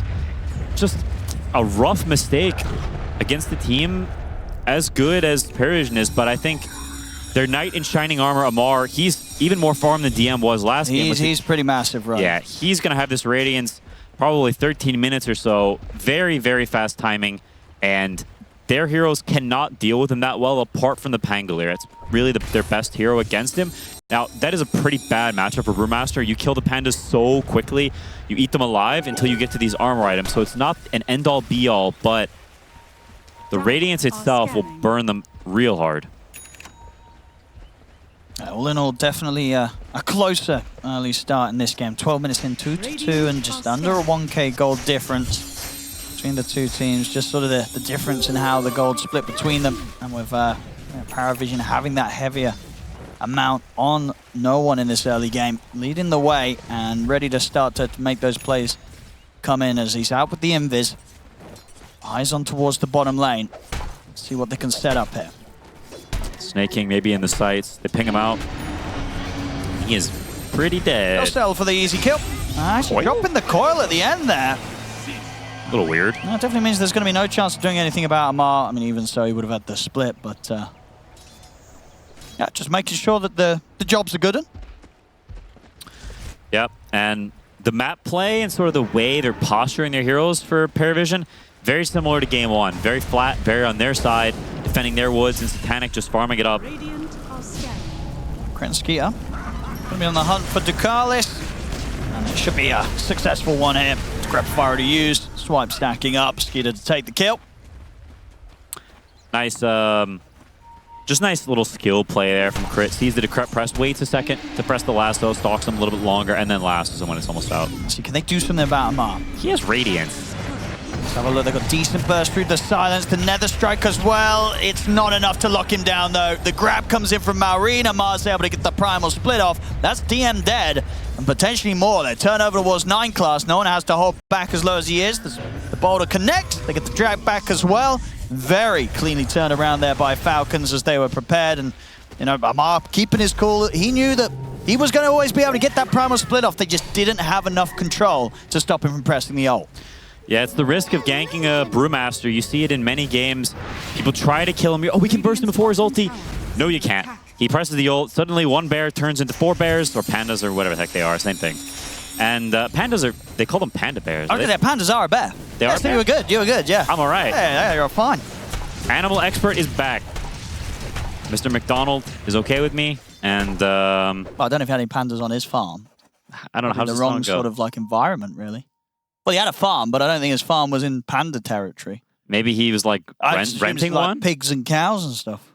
Probably. Renting one? Yeah, you can like rent a panda. Like don't zoos, doesn't like China own all the pandas? And the zoos that have them, they like rent them? I mean, I have no idea how sort of the zoo economy works. No. Maybe. That's just what I was told when I was in Chengdu, that like China owns all the pandas in like the world. But maybe I was... Maybe then. I believe it then. Maybe it was fake news. I don't know. Oh. Change server. I don't. Is that possible? What is he talking about? Oh, for the Discord, not for the game. He's like, can we just change the server we're playing on? Well, I don't think we have that technology. Well, the Discord server, we can do that one. But no, you're stuck with this this server for the Dota game. All right, apparently it's better. We fixed it. Easy fix. Good to go. Thank you, admins. Appreciate your service. Let's have a look. Are they ready? Oh, PVISION's ready. Falcons, they might have them all muted. There's definitely the chance of that. Yeah. Oh. All right, well, we're going to fix the servers for both sides. Okay. Drops the GWR, just so it's very clear. PVISION is ready to go. They're ready. But Satanic, if you think he was AFK farming last game, another GWR? What the heck is happening? They're ready. They want to go. Bro, stop saying ready. It's like 6 We're ready. These guys, they don't want to stay And around. we're off. Here We're back. we go. Back in. Servers are sorted. Crit nearly died. But he's fine. Firefly's way back to base.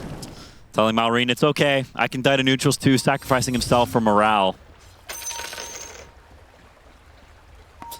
So Malrine caught up a little bit, back above the Pangolin, or at least on par, so not the absolute bottom core, but still not the best game ever.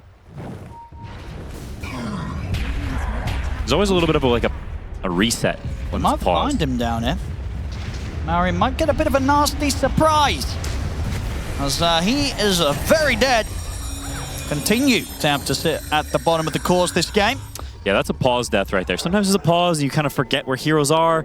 You're like, ooh, taste the ancients. And you go start farming, and then suddenly you're dead to people who lost a little bit less focus than you. So, Do you ever, in scrims, practice for pause situations? Like do controlled pauses?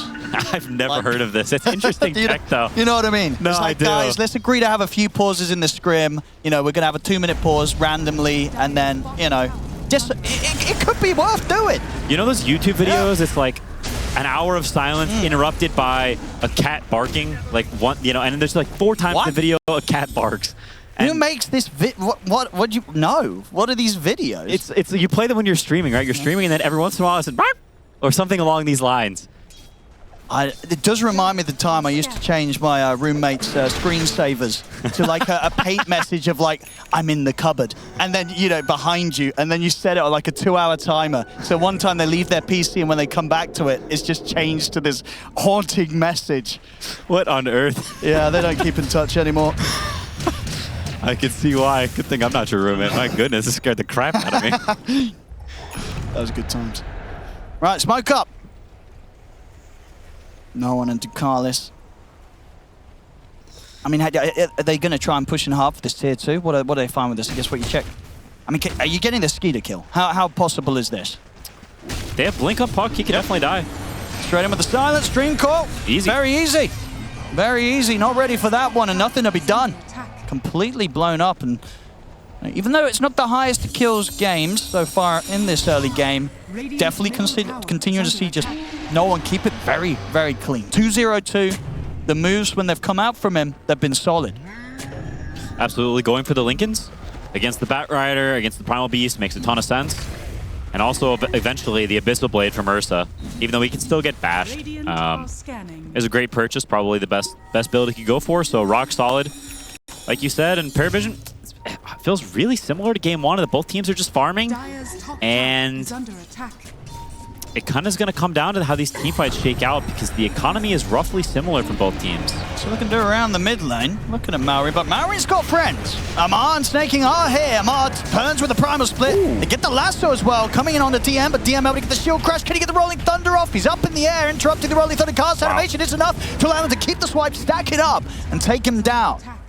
Amar coming in with some cute plays here on the Brewmaster. Skeeter, he appreciates it, throws a tip out his way.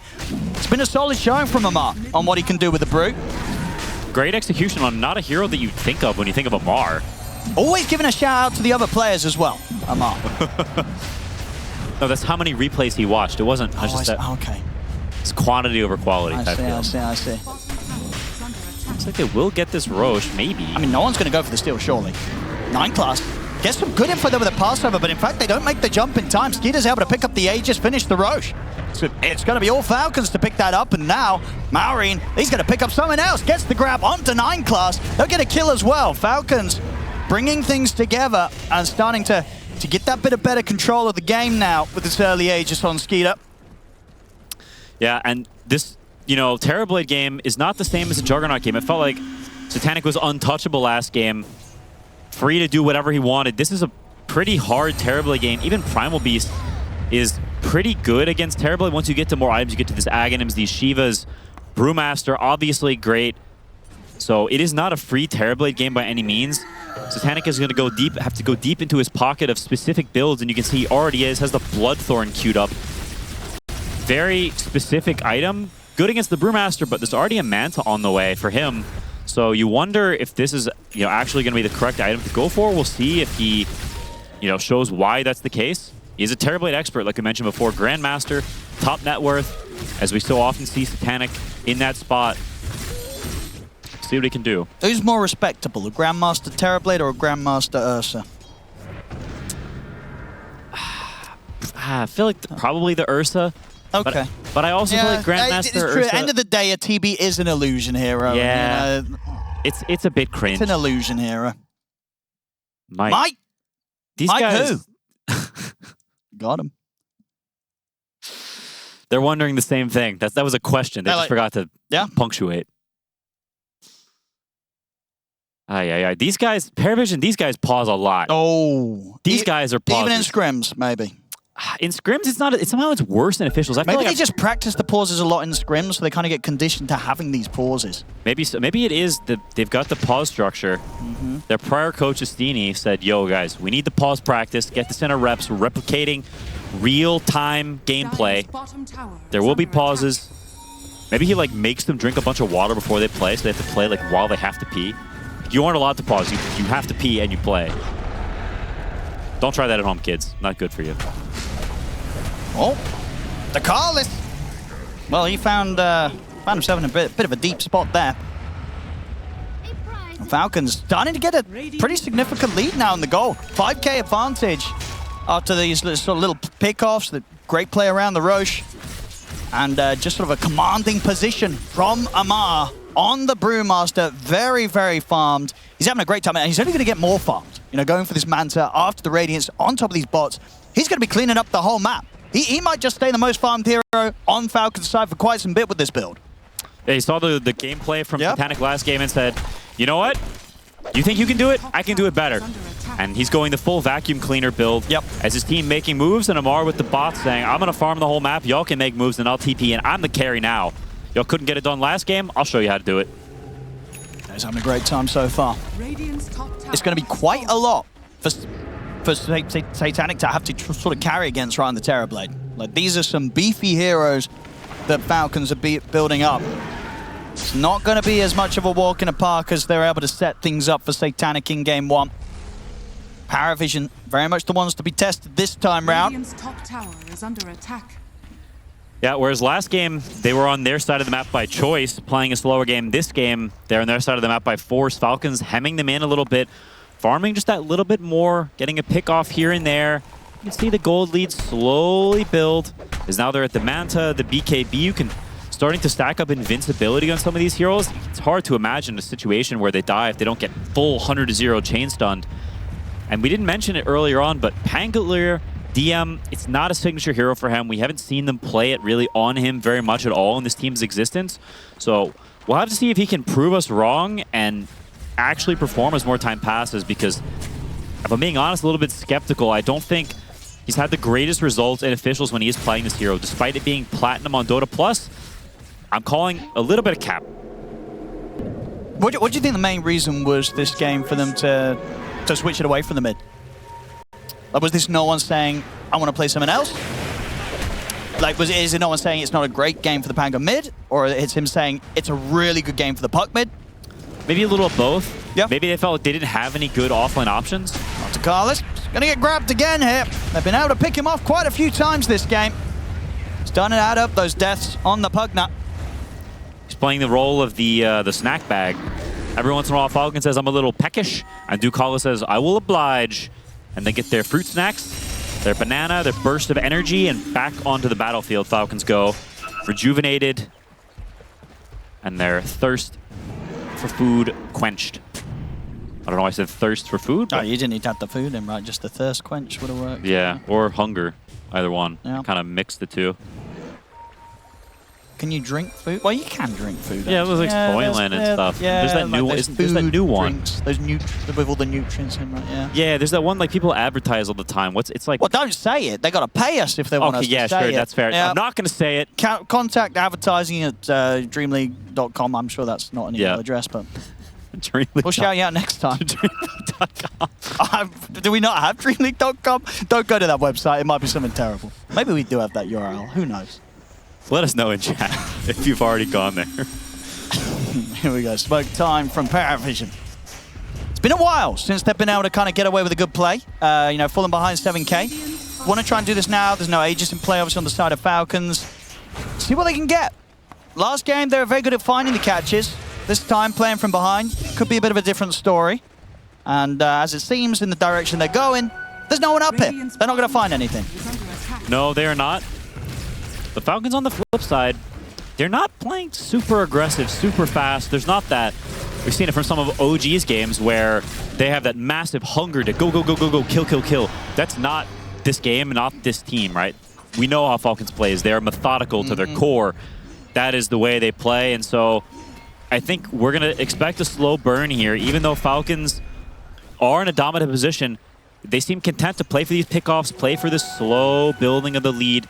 They're not trying to win the game all at once. They're trying to win it bit by bit. You know, sort of how the PVISION won last game. I mean, when you're, in Falcons' sort of position and you're a team that plays the way that Falcons do you imagine as a team they have in their mind exactly what sort of time they're going to build towards to end the game? Are they like, we're going to continue to have this whole, we'll see bottom lane crit, probably get caught out here with the Rolling Thunder coming into play. But is it very much like they're saying, right, we're in a good position now, we have this lead, we're going to close up the game probably 40 minutes or so in? Like, do you look forward that far and that precisely when you're a team like Falcons? I don't think so. I think it's a lot on feel and how things progress. I think they have steps probably to how they end the game, but I don't think it's a timing-based thing. I think it's more when we have these, sorts of items whenever the map is in this state, when the enemy is weak like this or missing that timing, they have these sorts of ideas that they built over time. But I would be surprised if it was a watch tapping thing where, hey, it's 38 o'clock, guys, time to go high ground. Are you allowed to have a watch on? I don't know why not. Well, you get all these digital watches nowadays, don't you? Are you gonna like we might get them? You could get them. I'm sure. I don't think you're allowed watches. Can you jailbreak Maybe you're allowed watches? Like an analog watch, but like all these digital watches with all the messages like and things. Like a smartwatch? You wouldn't be allowed one of those. I mean, if you're in a booth, I feel like the admins would see, yo, this guy's like touching his watch all the time. Why does he keep looking at his arm? Like, somebody check him arm. There's definitely no way you're allowed watch. That is not normally. Check him arm. Might be able to see on some of these cameras. Actually, no, we don't. We don't see the hands. It would be weird if we saw their hands. It would be kind of cool though to see sort of the movements. They have that on some of the streams, right? Don't they? Where you can see the gamers' inputs. Yeah. The clicking and the button pressing. One tournament for the next DreamLeague, no face cams, just hand cams. We can see how they're like, do they take care of their nails? Oh, I'd like to think so. These are professional gamers. They've got to look after their hands. Maybe there's a market there. We could sell kind of gamer nail clippers. I can see that. Yeah, let's get on it.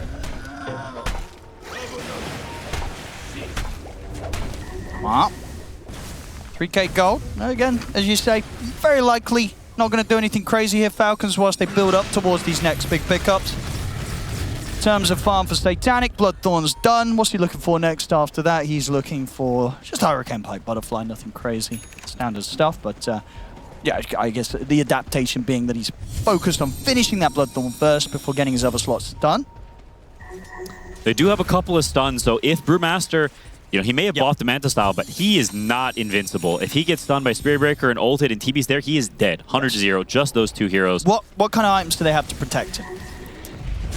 Can't they just got sort of force, maybe to slide him out, but got a max pipe. Not a lot. As you said, if they get the jump, he's probably dead. They're going to try and force the Roshan and PVISION. Good charge from 9 class, comes across crit. They'll get the ult as well to knock him back. DM ready to chase them away from the pit. See if it gives them enough space. They'll get the last one on 9 class. He's gone, but the space is there for Satanic to finish the Roche, get the Aegis. Falcons, though, they're still very much going to want to punish PVISION as they get DM. DM rolls up, won't be able to slide away. So the trade's there. PVISION, they get the Roche, they get the Aegis. Does cost them a couple of lives. I'm not entirely sure if that's even worth it for PVISION. They've used meta, they used roll, they used a lot of spells, so there's going to be pressure on these tier 2 towers now. Tormentor coming up before too long as well. It's an Aegis on Terrorblade. It's not that useful. No. It feels a little bit bad that Falcons doesn't get the Aegis, right? You want Ursa to have that, but in terms of PVISION actually getting it, I don't think Falcons cares that much. PVISION gonna try and force some action here around the tier 2, and in fact, they just straight up blow up Skeeter. He just sort of dies, gets kind of passively hit by the charge buy of the Spirit Breaker. He's just dead. So Falcons, they're going to have to back off from that and hope that nobody else gets left behind. Unfortunately for Snaking, the charge is back up. He's going to die on the escape. The rest will back away, but I don't think they expected to see their carry go down that quickly there. He had BKB and Enrage, just didn't think he would die, didn't press anything, felt like he'd be fine, and he was not fine, just exploded. What was the initial catch out? Was it just the sort of the silence into the charge buy? We'll probably be able to catch it on the replay, but yeah, he died a lot quicker than he was ready to there, Skeeter. And the action actually continues. They've managed to make this quick move across the map over towards Amar. He is pretty tanky, and he does have the split available if he feels pressured. Won't have to press it. He's speedy enough to run away from them. So Amar will survive. PVISION, at least with this opportunity, though, the Falcons kind of gave them. Two members dead on Falcons. PVISION able to push back and at least force the fortification out around the tier 2. And obviously they're doing this around this Aegis that they do have on Satanic for 3 minutes. So PVISION could try and continue to play aggressive. They'll keep the mid wave and the top wave forced in. They've got a great ward here, and they're thinking about trying to burst Mar. Do they want to go for this? It's tough. Still folk. Unless they can get sort of the perfect setup and the Bloodthorn down upon him, he's not easy to kill. They might just get that chance with the roll-up. The Rolling Thunder, they're in on top of him. He'll be able to still get the split off in time. The grab comes out to Ducalis as Marin moves in. They're controlling Satanic. Satanic, he's dead the once, and he's lost his 2 supports. 9 class and Ducalis to fall. See what Satanic can do here on the round 2. They're straight in on top of him. Skinner gets the back. The lasso's there as well to lock Satanic down. Satanic can't get the Thunder off. He's dead as well. The question mark coming out here from Amar after that attempt of PVISION to go on him. They got that opening kind of locked down on Bloodthorn, but he was still able to get the Manta off. Gets the Dispel off the Bloodthorn, and at that point, it's an easy primal split, an easy turn, and now PVISION, they were the ones pushing there with the Aegis on Satanic. He's now dead for a minute, no buyback. That was honestly just super disrespectful. The CMR brew himself up and run in with purple stance. When Brewmaster has purple stance and you do not have a spell, you will not kill him. It will instantly remove any stun. You stun him for like a millisecond there, and he shrugs it off. Skidder respawns and says, yo, last fight, you killed us all because I didn't press any buttons. This fight, I'm pressing buttons, and he does, and they get a bunch of kills. They get Tormentor, they get a tier 2. It's a huge swing. Some uncharacteristic mistakes from both teams. No one really wants to try and find some action, but he's not going to get it. Just Dream Cold down onto the chair, and Snaking's fine, slides out. And now we see the AC finish up on Brewmaster and closing in on the Shivas on Malrine. This Terrorblade, he may have been big and bad a bit ago, but the armor is stacking up, and those 2 items in combination are Terrorblade's worst nightmare when you see the 2 of them. It becomes so difficult to cut through heroes, not to mention the Snaking has, like we mentioned before, that mech pipe drums. And another one there, Ducalis continuing to suffer in this game. I mean, without a doubt, Amar, he's going to be feeling himself this game. He's turned up on the brew. It has looked fantastic. It's not something that we always expect to see from Amar. You know, not top of the list when it comes to heroes we expect from him. But this performance on the Brewmaster, I don't think you can ask for anything more. No, top net worth, 6-0 and 8. Despite Malrine having a shaky early game, Amar said, don't worry, guys. I'll put this one on my back, and he's played awesome so far. See if they can keep that up. They are up 12K now, in a much better position than they were game 1. We talked about the draft. It's much more comfortable. They have some of their, super signature heroes. The Malrine Primal Beast, the Skidder Ursa, Snaking Chen once again, and this Terrorblade versus Brewmaster matchup, we saw it last game, we're seeing it again this game. It just doesn't look like TB can really do anything. He was top net worth a little bit ago, and he's, I don't know how much hero damage he's done. 10, 15 maybe? 20 hero damage? Not much at all. It's tough. It's tough. I imagine, at this point, if you're PVISION, are you already starting to look towards the drastic measures, saying, well, we've got to take some like late, get some like level 25 puck, maybe even get some divine rapiers in the mix if we want to try and turn this one around and have the damage to kill off these Falcons heroes? Like what is the move? Are you going to try and get aggressive again, or because you have like these sort of unkillable targets on Falcons, you do just look towards those sort of crazier comeback potentials? I'm honestly not 100% sure. They're working on the Ags from Puck, so maybe they think that's their big timing, that, okay, this is going to give us a little bit more damage, a little more oomph to kill through people, but if I'm being totally honest, the Shivas is completed, and I think Falcons is not going to give them that time to sit up, to farm around some of those big items like you mentioned. The Butterfly is in the works for Satanic. Would be huge against the Ursa, a hero that hates buying MKB. Oh, yeah. And Falcons saying, no, no, no, no, no. No butterflies for you. Scan will hit at least, so PVISION will know that something's up. The Carlis. Been caught quite a few times on this side lanes. He's sticking around, does have a TP available. He's gonna pop it now, but it's a little too late. They catch him again. And I'll be totally honest, the Pugna this game, not the same as the Jakiro last game. The impact has not even been close. Had some pretty good first 5 minutes. Had a couple kills. They did well in the lanes, but since then, I don't think Ducalis has done much more than feed, if I'm being totally honest. So, may need to find a third hero if Falcons, does ban that Jakiro if this ends up going to a game 3. Falcons, they could look to play for that next timing on the Roshan. About a minute or so until we'll see how long the respawn's going to be on that. As in a very, very comfortable spot. Yeah, the question really is whether or not Amar's actually just going to die at all this game. It's not getting any easier to take him down. So Lincoln Sphere now looking for that refresher as sort of his final pickup for the 6th slot. 2 rounds of the Primal Split. They can't even deal with one. They can't even stop one.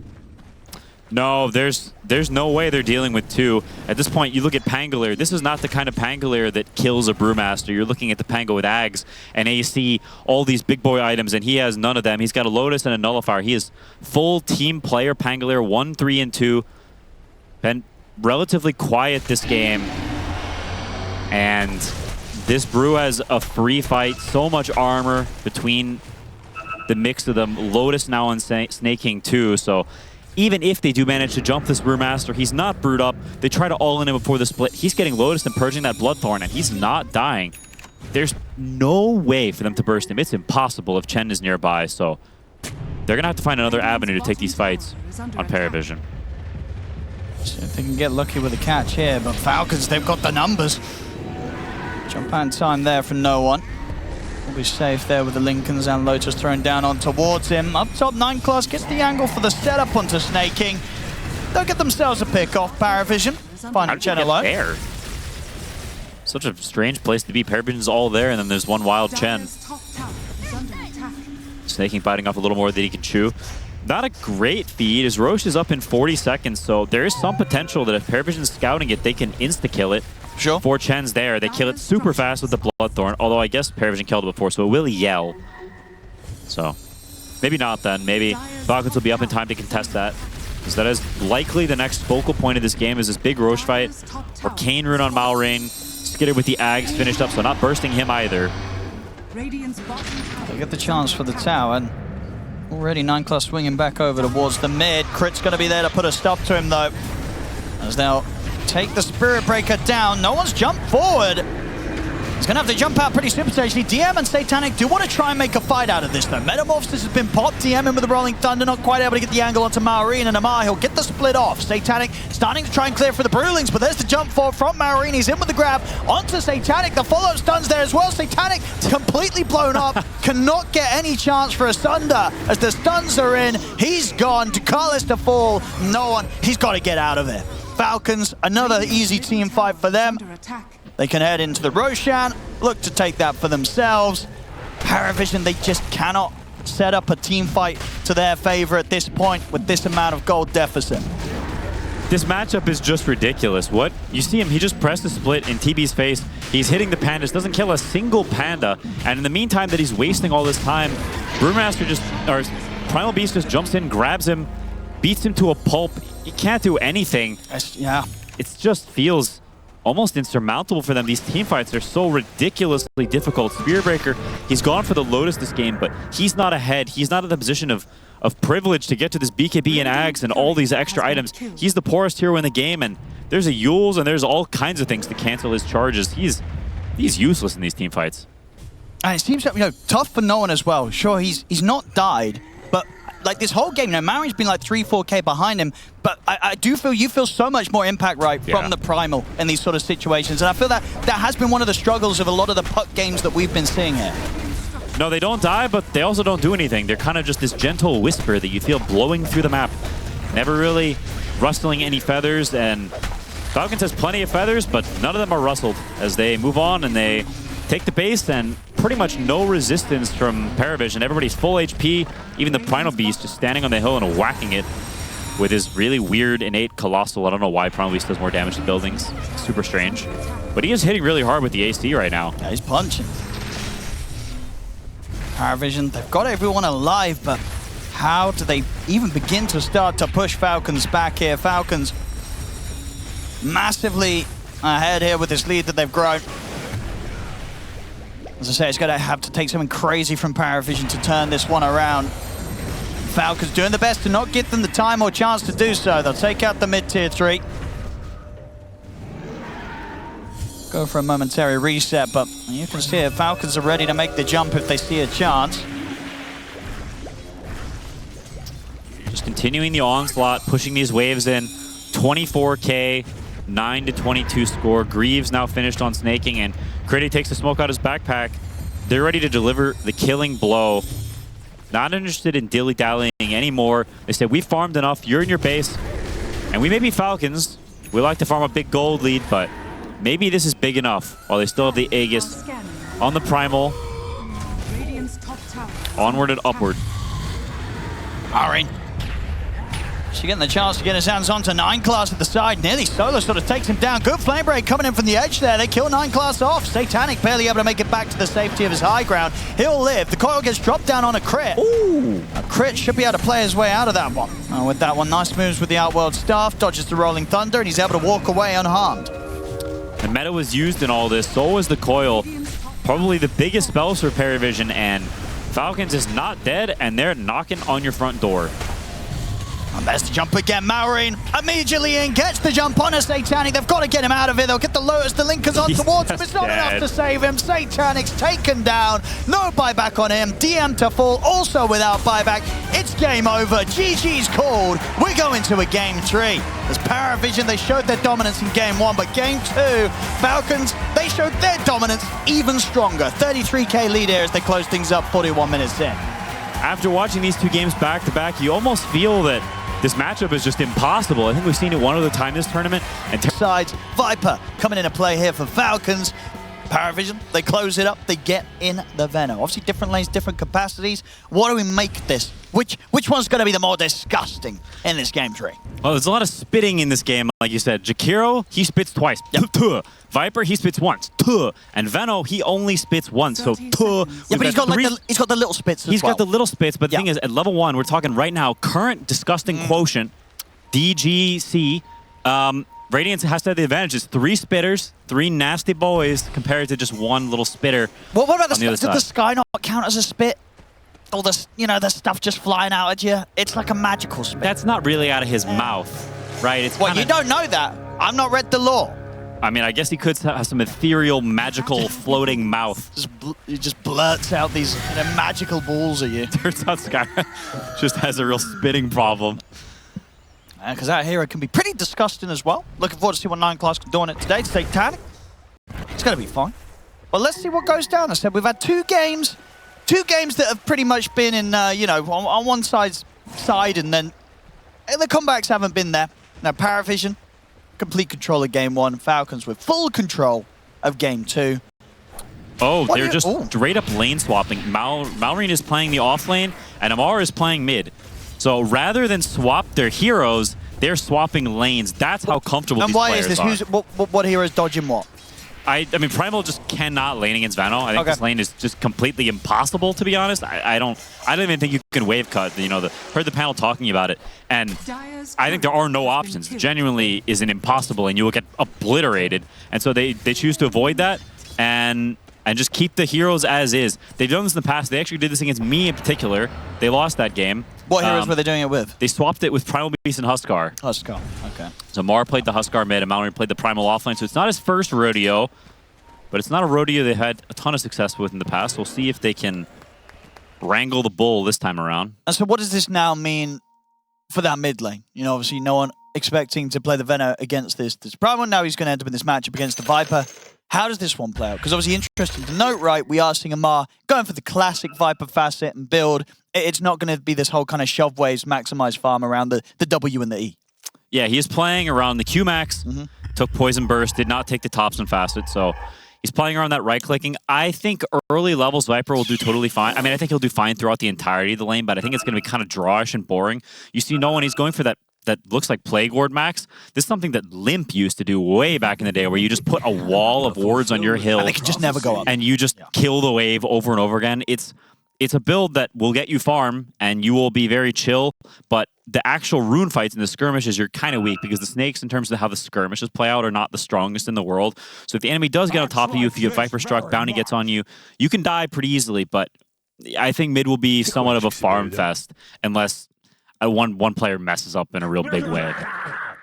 And then, in that sense, then why do you think Amar wants to, to go for this sort of right-click poison? If it's going to end up being a farm fest, would you not have rather wanted to go for sort of the Topson build where you are able to just farm the camps quicker alongside the lane? That is very fair. To be honest, I think it's just a comfort thing. Yeah. Amar is Grandmaster Viper. I've never seen him play the Topson build, which to me makes you think that he's just doing this because it's what he's used to. I think it's a classic way of playing Viper. It's not a bad way by any means. And we'll have to see, maybe it looks like after this game, if he went the other build, it would have been huge, but I think it will be fine. I think it's a good game for clicking Viper. Yeah. There's none of these heroes that can evade him. There's no obnoxious illusion guys. It's a lot of stuff that he can very happily Haktua on, and they will get slowed. All right, we're looking forward to see now what comes out of this mid lane from both these disgusting heroes. Amar, he's getting aggressive here, and he's going to have this just kill. Dead. Holy crap. There we go. That's why he likes to, keep it classic and cool here with the Poison Burst. Lets him go for that kill level 2 with the Q. Too much for no one to withstand.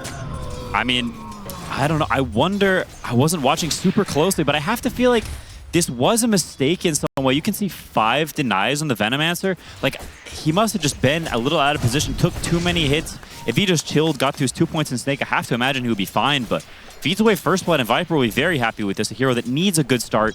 If you're not playing from a head position, it's very sad, so getting that huge inflection, invert, I don't know, some word, of gold is very, very good for him. Now, what is the word we're looking for there? Huge injection. Injection or influx. I think. Yeah, both would have worked. But I mixed the two. You passed the test. Yeah. Excellent. Well, but the switch up, Maureen, on this top lane, how's he going to fare up here on the Primal then? On playing some Primal off lane this game against this matchup? Probably not super well. He is laning as a Chen. He's going to get mana burned. He's going to be sad. Eventually, he can probably cut waves, stack waves up, do some shenanigans. We know how much Malrine likes to do that. They're actually making a goal here. Yeah, just going to try and get in onto Dakalis. It's decent damage, not enough to get the kill. Okay. CS-wise, not doing super amazing so far, but he is full HP, does have a salve, has the wand charges, so. Now we'll see bottom lane, of course. Also, we've been looking at the mid and the top. Skeeter so far having a fine old time. But at least the harassment and the spam's not become too much for the Ursa so far in this lane. But of course, as we can see on DM as well, also finding equal farm in that matchup right now. Yeah, I'm a bit surprised that they picked the Axe. It's not a hero that we've seen DM play very much. There was a period where Axe was like first pick every game. People are going to Blade Mail, Blink build, and he was just not even touching this hero. They were ignoring it or banning it. Now maybe that it's more of this pipe sort of hero. He's not playing the Blink hero that DM generally doesn't like to play. He's more open to playing it, so we'll see if this pans out. I'm honestly curious because DM historically has not done well on heroes that are not his comfort, not his norm. And this hero was definitely out of the ordinary for him. Seeing as the mid lane plays out, despite that early death, no one's still staying ahead on the CS quite comfortably here. 22 and 13 against the 16 and 6. So holding his own, and as you said, you know, that early death, a little bit of a mistake, but now at this point, now the levels have come in. No one, level 3 on the Plague Wards. This lane's set up in a way that's not going to allow Amar to ever really get aggressive on his own again, right? No, he just puts the snakes on the ground. Yeah. And what can you do? You can watch, they just shoot the creeps down, and that's all there is to it. So we'll just very much be a farm fest until another hero mixes up the balance and changes things a little bit. Let's have 5 stacks up top, so maybe they try to do something here. It's interesting they don't feel like they can go on this TA here, making the read that she's too strong to go on. Snaking, taking some heavy hits there. Doesn't have much regen to play with as well, just the Lotus. It's going to be kept very low. Top, it just does continue to be complete free farm for Satanic here on the TA. No pressure being put on really at all. A little bit of a pause arena. Unlucky. I'm curious to see, though. I think it is easier for Amar to play mid than for Malrine to play offlane. Amar's played plenty of mid in pubs, right? He's played his Huskars and his Vipers mid many, many times. He's very confident. He was even playing mid professionally for Nigma, you know, some years ago. So it's not something he's unfamiliar with by any means. Whereas Malrine, how many offlane games has this guy played in the last year in pubs? I don't know, like single digits probably, right? He's such a respected mid player. Most people consider him to be the best mid player in the world. Everyone gives him lane every game, right? He's always playing mid. He's never playing other roles. And so I think it's very, very uncomfortable for him probably. I mean, because the situation, right, it's such a different one to be on, especially when he's playing his Primal. Because obviously, you know, his Primal top tier, but for reasons as such how just he can manipulate the state of the mid lane, right? If the matchup's not great, he's got ways to make these lane pulls, dragging waves. He's going to be able to clean up stacks to catch up. You know, it just feels like his game's going to change completely now that he is, you know, not just effectively the offlaner, he is the offlaner in this game. He's not going to be able to get away with the same sort of creep wave manipulation, and he's probably not going to get as much priority in farm. We'll see him get the chance to dive under the tower, though. Right. So we'll get away with that. Quite a nice one for him to find, and Crip, he's out as well. So Satanic not even able to get the trade there. So good read from Malrine. Was having a bit of a slow turn on the farm. Gets himself a kill. Very, very big for him. Still, TA is definitely still very much the boss of this lane. Satanic, again, absolute expert on this hero. Arguably one of the best TAs, if not the best TA in the world. I think between him, Watson, and Yatoro are probably the 3 best TAs. So extremely competent on this hero, and a hero that him getting this massive amount of farm. We saw the other games, him not really joining the game for quite some time. Ooh, he's gonna have to TP out. Same time down bottom, Snaking getting dove up to the tower. He'll turn, get the ice path off. Snaking will live just in time. Pesquita, he's now just caught on the front of the 3 of them, just beating him down. The poisons comes in there as no one rotates in. I'll get the kill on 9 class, of course. He's going to see if he can try and find Snaking under the tower. Knows that he's sitting here very low on the HP. And 9 class actually might just die for this. So, well, Snaking will say, yeah, good job, buddy. I'll just kill you. DM's going to try and chase Snaking down and still finish off the job. But some very nice jukes for Snaking. He's having the last laugh down here on this bottom lane. I'm honestly not sure how on earth no one even got there, because he didn't TP bottom. He ran bottom somehow and then TP back to mid to defend the tower. Now we see the opposite from Amar. TPing top. Can they actually get on Satanic here? They don't have a stun. He can TP out. Yeah, he will. Immediate TP. Well, not too bad. Forcing his TP out is not the worst thing in the world for sure. But it is a bit sad for Viper. As we all know, he has a big flying snake. And somehow, despite him being flying, he is very, very slow. And especially whenever you do this build, you have no wave clear. Ooh, I was nearly able to run DM down and take him out solo. Couldn't quite get in that last hit. Oh, here he comes. Waltzing back over to the mid lane, Amar. Still very close and farm between these 2 mids. No one just with a slight advantage. Top. Malrine's getting aggressive. He's going to turn with the grab, but he wants to call this dead. See if he can get him again. He can. Malrine, of course, knowing the Man. limits of the hero, no question about that with how much he's playing it, and showing that even in this offlane situation where he has a bit of a slower start, he still reads these opportunities perfectly to get in and get out and get away with these kills. Super impressive.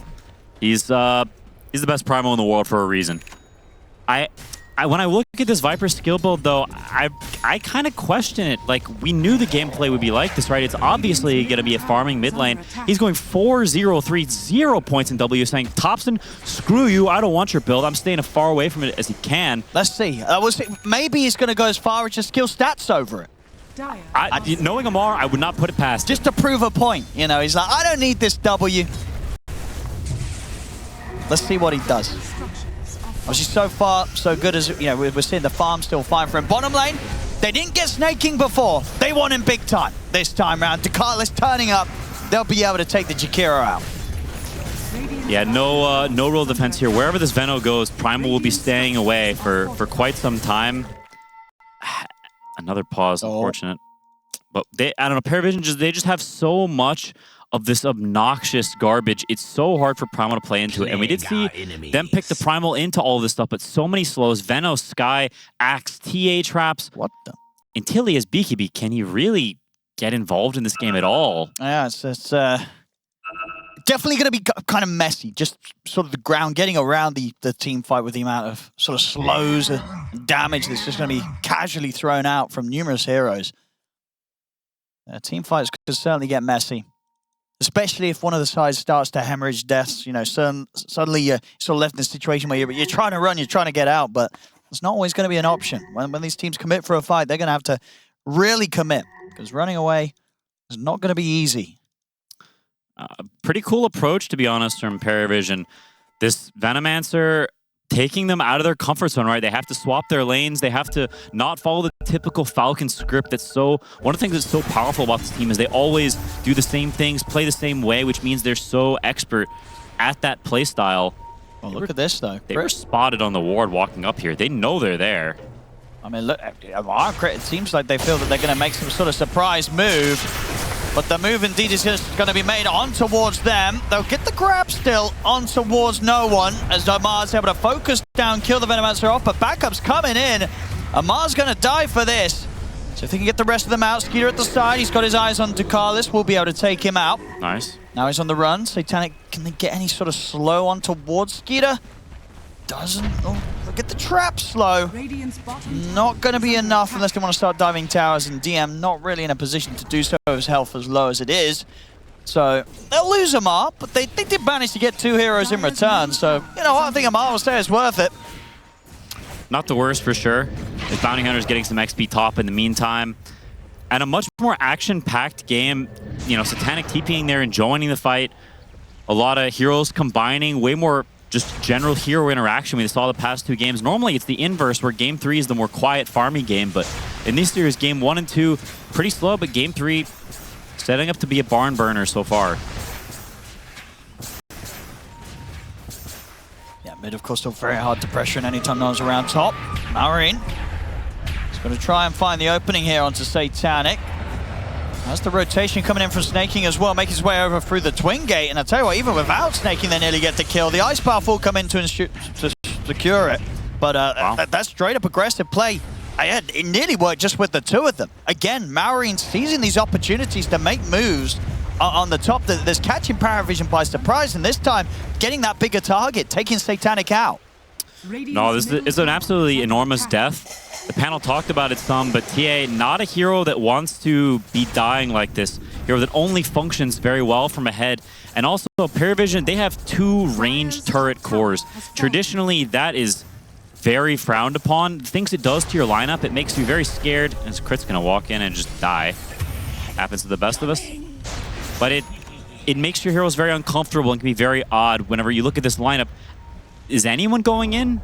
I don't think anyone really is. Axe is buying a pipe. It's going to be a long time before he has a blink, so it's very much skirmish, farm, go in and out, but there's no real committal, and it creates a very certain play style, whereas on Falcon side, they'll have 2 blink daggers, multiple heroes that can start fights, heroes that can go in, that aren't afraid to get gone on, and so I think the ease of execution, if you end up on even footing, further down the line is definitely in Falcon's core, as Venomancer desperately trying to make something happen here, but at the end of the day, this hero, is kind of a carry.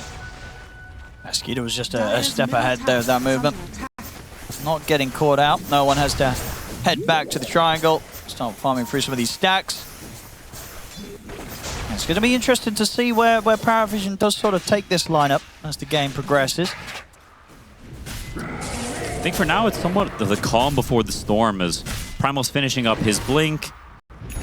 Crit's finishing up his level 6, but I imagine once they have that blink dagger, once they have that Bounty Hunter 6 online, that these heroes start to get involved in fight, because PVISION's heroes are so slow, so farmy. Venomancer, TA, they want to play the same way. They just want to sit around and farm these creeps. Venomancer is farming the Ancient stack. They try and get a bit of a setup onto DM, but DM had the backup of 9 class, so supports of Falcons not going to be able to punish the fact that DM was as low as he was on the HP, cost snaking his life. Amar, back to the mid though.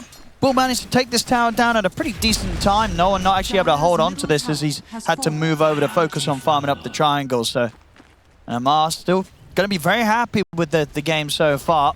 Dragonlart's done, well on the way to the Hurricane Pike. It's a good Viper game once he gets the items.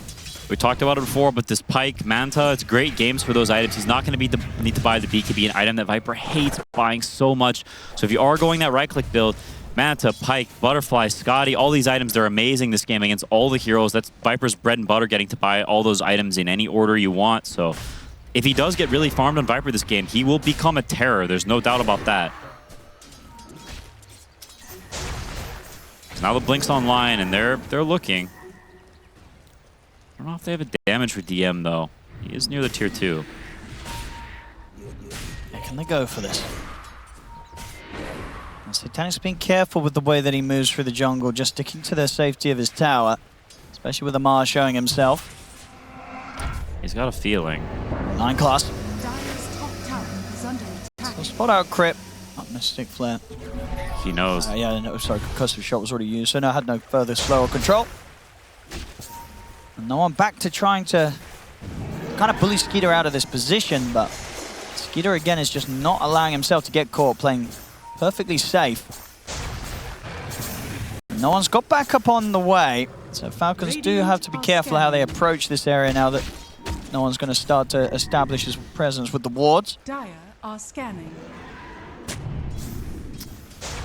Such an interesting game of cat and mouse. Both teams hunting in very similar areas, but that makes it very obvious for both teams that, hey, nobody's on the other side of the map. I wonder where they are. And as no surprise, they are where they think they are. Hunting for them on these side lanes while the other heroes farm Satanic in the absolute corner of the map, a place that he is no stranger to. And Falcons just farming up. Now sort of, you know, back to that game state that we're very familiar with from the first 2 games, where both teams believing, hey, we have the stronger timings, we're going to farm up, forcing fights, difficult. And it's hard to tell if that's making mistakes, the fact that they're playing so slow, if one team could be doing something and they're missing out on opportunities, or if both teams are just so good at dodging these ganks and dodging these fights that it's hard to find the openings.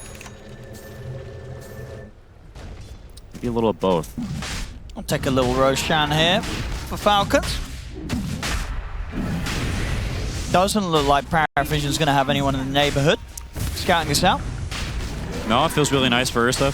It's just going to be a farming Aegis. I don't anticipate him getting involved in the game until he has Blink Dagger. We talked about all the slows. It's a game where you need jumps, you need to catch PVISION out of position. If they're sitting in their wall formation, Ursa is not doing anything to these heroes until he's got his Blink Dagger. So it's all farm all the time for Skitter. So they do give the Aegis to Malrine because he will actually be interacting with the game. Yeah, he'll be looking to get stuck in if necessary in these fights if PVISION do bring the action to Falcons.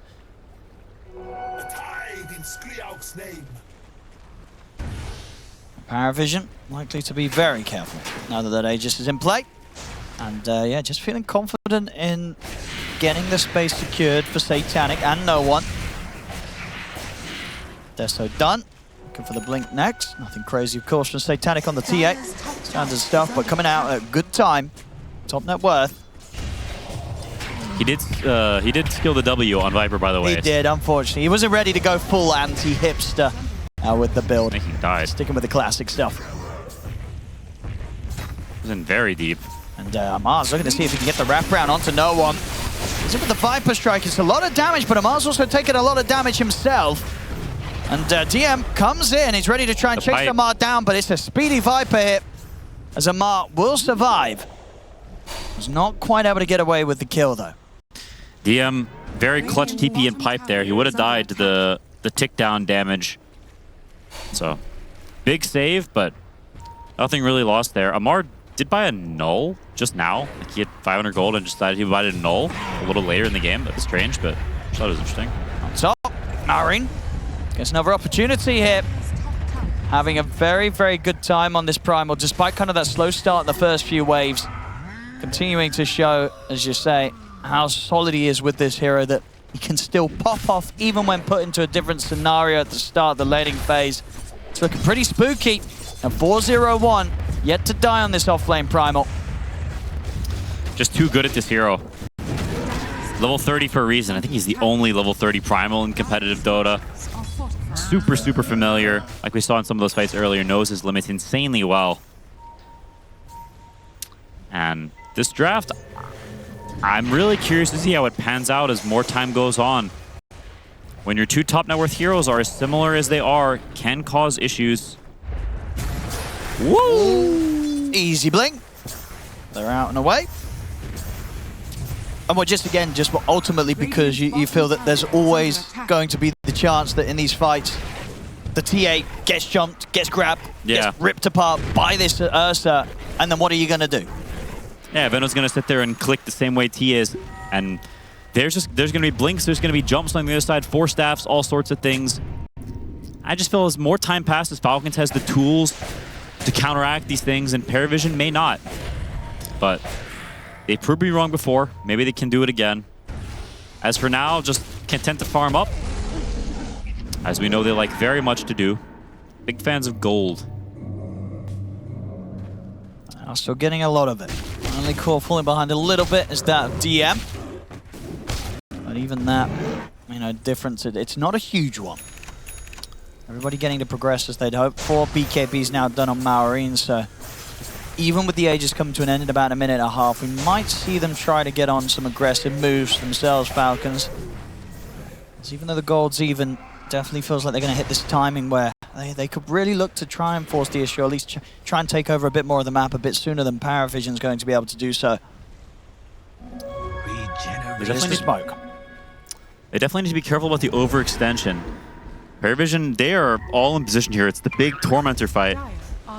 Looks like they're going to be smoking up as well. So 5-on-5 action. Where we go. Storming up the river, patience from Zoe, etc. Let's have a look. Who's going to get the info first? Grip heads in. Smoke's going to dispel. They put the dust, drop the sentry. Marin straight in over towards DM, but the silence comes in. Skeeter, he'll jump over towards the back lines. Take down 9 class. DM on the front lines now getting focused. Amar turn towards Satanic. Make sure Satanic can't enter into the fight. Marin, he's able to get back in onto DM, and now trampling on top of no one. This fight's just over for PVISION. They've got to try and run. They're not going to get the chance to escape. Ice Path comes out to Takales. Falcons, they get the 4 of them. I feel like the early signs, really, of the concerns we were sort of talking about, Quim. It's just, I mean, I totally agree. I just feel like the functionality of PVISION's heroes, I think they may have gotten a little too cheeky for their own britches. It just looks so difficult. This fight didn't even start that well for Falcons. Mallory blinks in, grabs some guy, instantly gets silences, loses ult, essentially burns it, does nothing. That was close there. That was a little close. And then still, the fight is not even close. Skitter also blinks in and jumps a guy. And they just sit there and they right-click you together. It's really awkward. And what is their counterplay now?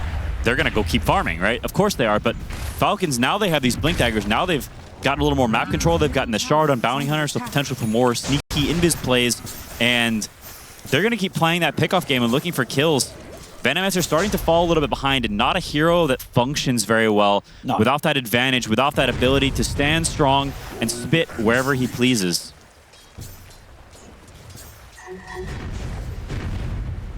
Oh, we saw game 2. PVISION struggle to get things back under control after that lead did start to grow in favor of Falcons. Certainly seems that it's going to be equally as difficult for them here in this game 3.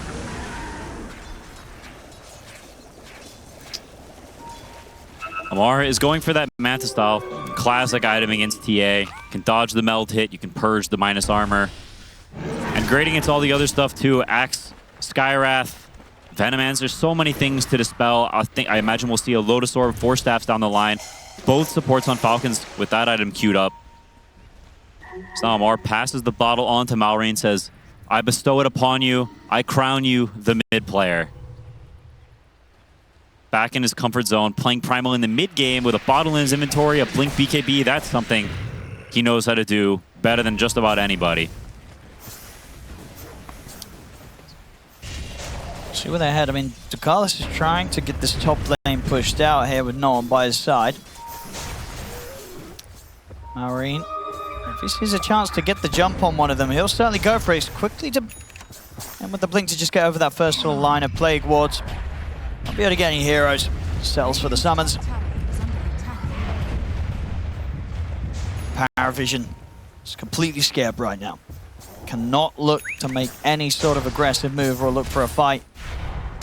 It's bottom. Satanic, he's been found here in an awkward spot. See if there's any way out of this one. There is certainly not, as Satanic is gone. TP coming out here from Skeeter. He'll casually make his way back to safety. Crit will get left behind, so at least getting something. Maybe they can get Marin as well. Can be TP, do the Nightfall if he needs to. We'll see if he chooses to. For now, not interested. He's playing it pretty cool. I mean, Nightclass is going to try and chase on. Now the BKB will come out. DM's able to come in with the jump, get the call off. Would be a pretty big kill if they can find it. The dunk coming in a little bit early. The last bit of magic damage is going to get disjointed in by the blink. That spell, I don't think it does, right? That's going to hit, does that but do anything? I don't think it's enough. It is! It gets him! Holy crap. You can disjoint the concussive, but not that arcane Why bolt, was right? it so fast? I feel like normally those things are insanely slow. Well, it got him. And back in the mid, they might be able to turn it into more. DM gets the call, but it's a tanky Viper now at this point. Amar very farmed. They don't have the damage to follow up on that to kill him off. He's going to be fine. They still want to try and push for more in PVISION. Mystic Flare coming down on a snaking, but Falcons, they've got Skeeter back in play around the mid. Jumps in onto no one. That's the Venomancer gone. DM going to consider if he can maybe get another jump back in on this, and he's in. Closes in on towards the two of them, gets the call onto Crit. They'll kill off the bouncy. Double kill for Satanic. The slows hitting onto Amar and Skeeter beyond the tier 1 tower. See if they can continue this dive in. They'll hunger in, and indeed, he's got no way out of this, surely. Jump for Satanic, takes Amar down. Triple kill for the TA. PVISION making it work there. Very nicely done. Now, DM coming in clutch. The Blink Dagger was just picked up for this whole sequence of events. Made a lot of excellent moves there that really allowed PVISION to sort of break apart Falcons one by one from the bottom lane all the way over to the mid. They kept the action going. No, absolutely. An uncharacteristic mistake from Malrine. He could have just BKB TP'd, but making the judgment call that he can walk away from this and it'll be fine, but kind of baiting his team into a bad fight as they try to save him and things develop in a bad way. A really clutch call from Nineclass. You could see PVISION was kind of backing up whenever Malrine threw the rock and started to go to the tree line, but Nineclass spam pinging, saying, no, kill this guy. This is a good fight. Making a really good judgment call there, and it ends up being extremely good. He gets a lot of gold out of it himself, and also a lot of levels, up to level 14 now in Skywrath after having a pretty quiet early game, so. Yeah, treats himself to a Blink Dagger, and yeah, Satanic got this TA, just a huge jump up. An advantage now. They needed that big time PVISION, and they made the most of what was presented to them there. Pays off massively, even on the net worth now across the board here between PVISION and Falcons. Bottom tower is under And not to mention, no one has the Ags online as well, so a 6k swing back the other way. Oh, cheeky little play there from Nineclass. Gets in and says, you want that haste rune? Too bad. DM, he gets the call in on towards Maori. Maori's dead. Skeeter's trying to focus on a Satanic, but Satanic's able to slide up to the high ground to safety. Falcons, they've got to try and bail out of this one. Snaking is not going to be able to escape the damage of Satanic, and it's around the Roshan. PVISION, they can head into the pit. Nineclass just laughing at them there with that little haste rune steal into 2 big kills, and a Roshan that Falcons aren't going to get to have a say about. They're just being kited to death. This Ursa, when he blinks in, if he doesn't kill a big target right away, there's way too many DOTs that he just cannot play against. And you know, he's working on the BKB, but it's still a ways away. DM, as soon as he got this blink, the whole game shifted. He's done so much with this axe, yeah. Been coming in absolutely clutch, just burst Malrine 100-0 without getting the BKB off. And PVISION, more than signs of life, they feel considerably stronger than Falcons right now. The entire data list on Satanic. And in classic Satanic fashion, top net worth significantly above everyone else. Yeah, he's back on to having one of those sort of Satanic performances, as we saw in the game one, where he's just that much ahead of the enemy carry. No fear after picking up this Aegis either. Straight onto the tier 2. Applying that pressure, they'll get the glyph out, but it looks like they're intent on continuing to hit here, and this tower will melt as they take a little bit more map control. Slowly but surely, maybe showing, hey, Falcons, you should have stuck with the Chen, right? They had first pick, they opted for the Jakiro over the Chen, saying, we think this is the right call. Passing up on a hero they've stuck to over months and months and months of gameplay, even back to TI, a hero that they always believed in, but saying, we think Jakiro is better, and maybe PVISION proving them, you were wrong. Should have trusted your gut. Coming in with the push now. See how much they stick around. They've got a great rune to pick up amplified damage ready. PVISION want to look to make that next move. No one's probably going to, yeah, indeed, let that go into the hands of Satanic for the next fight.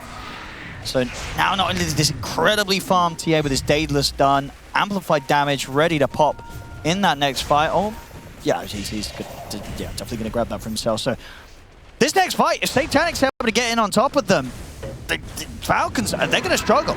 The last few fights, Falcons have not been able to get their hands on this TA, and it's cost them the fight big time. No, he will absolutely melt them. Viper putting some of those items to use, but no real kill threat in this TA with the Aegis, the Blink, the Pike. He can force them off a little bit, but there's no real threat there. Satanic feels completely safe walking it off. Not to mention the ores and the pipe, and that is the advantage of having the Chen on your team, having the drums, the solar, but also this big armor boost. If Chen is in position and gets the Divine Favor off quickly, it's such a massive influx of armor against the Viper's physical damage from those, that Predator innate and also his right clicks, but mainly the Ursa, massively going to mitigate what he can do. Radiant are scanning. Crap, trying his luck here for the wisdom, and he's gonna get it. Of course, for all the action elsewhere on the map, this one'll sit there for about a minute and a half, so Crep will be able to take that. A little bit of something there. Yoink. Falcons get some pressure onto the tier 1 bottom. Both teams starting to split back up a little bit. Oh, Malrine. What the heck? Did he mess up? He did, right? He grabbed and then immediately stopped it. He must have just misclicked. Well, that's a very, very happy Chen. Yeah, he thought he saw his life flash before his eyes. Every memory, all the little creeps he's made friends with on his adventures, or maybe not made friends with. He's kind of like converting them against their will. Maybe he's not such a good guy, actually. They're ready to go now. PVISION not afraid of a fight with the way the last few things have gone. We'll see again the jump here. I mean, yeah, there's nothing that he did to trip it up. This was just straight up Malrine accidentally stopped cast. Oops. Not ideal. They are going to miss completely on the smoke, it looks like. As Falcons sniff it out. They know what's going on. And Amar closing in on that Scotty. Skitter has finished up the BKB now, so he's not going to be completely useless when he jumps in. Which is very big for them. Crit starting to work on that solar crest, so they are building with ways to deal with these slows from PVISION.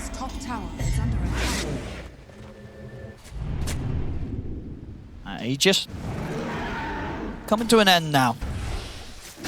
So maybe with that in mind, Falcons can look to make a smoke move into PVISION. Especially if they feel that they find the chance to catch them whilst they're a little split up across the map. But these BKBs coming out, no one's going to have that. It's not super easy to quickly get the kill. It's not in the same way that they had opportunities earlier. That little bit of a mid-game slip-up that PVISION punished the Falcons. Definitely hurting Falcons now. Game's a little trickier as opposed to what they potentially had on their plate with the way they started to set things up about 5 minutes ago. Now the Lincolns as well on TA, so you need a great deal of coordination to actually get this playoff. Mallory doesn't have the freedom to just jump whenever he wants. You need to break it with the track beforehand, so they have to be very in sync to get these jumps off. As they see Satanic, he sees Snake King. Yeah, he's going for Snake King, and he's going to get him. Uses the pike. Lincoln's broken. He might be in trouble here. Gets the bash off. Skeeter and Crip. Another slow. They've got their hands on him. Backup's coming in, Wow. but indeed not going to be able to save him. I mean, he really wanted Snake King dead. And now, wraparound coming in from Amar. Skeeter's able to make the move over towards DM. They'll get the call on the Mystic Flare off. It's not enough to threaten Skeeter. Skeeter's fine. DM's dead for this. Amarin, he gets the grab. This time won't put a stop to it. Kills Ducalis. Satanic baiting the boys in there pretty badly. Such an uncharacteristic mistake from him. You know, we've seen it so much this series, playing super safe, really solid, the typical Satanic top net worth gameplay we've come to know, but it's just totally misreads. The map gets caught, and he just sees a wild Snake King running through the woods, says that's a free snack. It may have been a snack, but it was not free. He paid with his life. Not at all. And with his two teammates' lives as well, so a catastrophic series of events. It's getting late, you know. We're seeing some mistakes from both sides. You know, we're getting close to the twilight hour here. It was about like 11:15, you know. Satanic is also 12 years old, so it's about near his bedtime, I think. Wait, what? Well. It's getting late. Now they've got to lock in, because these sort of plays could cost you. Falcons now have the chance to get in with the push. Because Satanic, with as much farm and levels as he has, he's there for quite a while. That's, these moments are giving Skeeter the chance to close that gap a little bit between the two of the carries. Mallory mixing up his build a little bit. Last time we saw him go for the Shivas, go for sort of that tanky primal build. This game, going for the Ags Refresher, so very much all in on getting this double grab, double BKB. He wants to be the chaotic force in the fights, and I don't blame him. It's going to be very hard to deal with this primal BKB running around. Two of those, two grabs, the AoE when you combine those things is crazy. Found no one. No one's going to put the BKB and try and run. I don't know about this, Samar. I mean, Skeeter has an amplified damage route, so he immediately kills Ducalis. 9 class. He's going to jump in aggressively, the pipe buff up, and in fact, DM actually finding the chance to get the call on towards Cripper. Crit's pretty beefy. DM alone not able to kill him. Mystic Flare going to get completely evaded. And with the Yule stepped up. Amar making space for Skitter. Suddenly, he was a little quiet for a while farming the BKB, but has the entire Abyssal completed now as well. Has snuck up the net worth charts to be just below Satanic, and he is very strong, big and bad in this game. Dire's middle tower has fallen. Closing in on the Ags too, so no more bursting him with that Axe call after that. You have to worry. This is a hero we've seen be really dominant in recent history. And Skitter looking to keep that train going with the Game 2 victory, and now pulling back ahead in Game 3. I mean, mistakes, they cannot be made in this sort of matchup with these two teams as evenly matched up as we've seen that they have been, with one managing to stomp the other in the Game 1 and then Game 2. Satanic on the top. They're starting to turn up towards this area, Falcons. Satanic does have backup behind him, though. He's got a ward on them. A very good ward. Is Crit baiting? Quick jump on a No, Crit. he's dead. Immediately dead. So they're definitely going to know there was vision somewhere, I think, the way they jumped. A little fishy. But, you know, not the greatest of feeds. Roche is still a minute and 10 seconds away, so he will be up in time. And a haste rune for Amar. That is huge for these fights. By far the best rune he can get. Now unslowable, can run around and cause havoc. Honestly, really, really big for this upcoming fight. I expect Falcons to smoke with this because it's a pretty big stroke of luck to get this. Yeah, Marin's also super close to the refresher.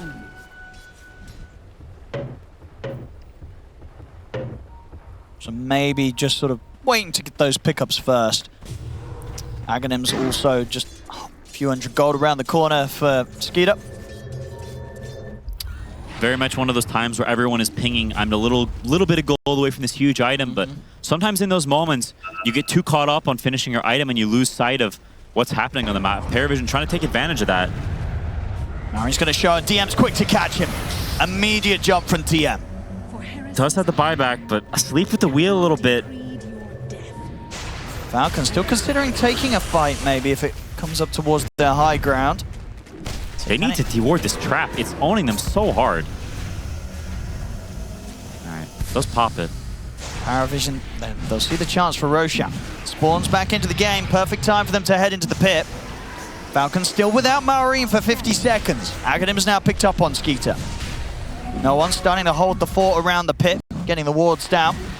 If he wants the buyback, he's going to need to do it soon. I mean, there's the jump. They get the jump over towards the side, but DM's in with the counterplay. Gets the call on towards Skeeter. Gives no one the chance to BKB and get out of it, but Amar, he's waiting for them on the high ground. Skeeter finishes off to Carlos, now turning over towards to this Satanic TA, and with the grab from Maureen, they're going to get him at 9 class. Brilliant grab there from Maureen, coming in clutch with the buyback to make sure the lockdown was there to deal with this incredibly strong TA. If they can just get the grab onto Satanic, it doesn't matter how much net worth they have on the TA. This Ursa on Skeeter could just destroy them. Such a clutch wraparound from Mar. You see him running around behind them with the haste rune and just spitting on the backline, drawing their attention away, buying time, like you said, for Maureen to buy back, get into the middle of the fight, and disrupt everything.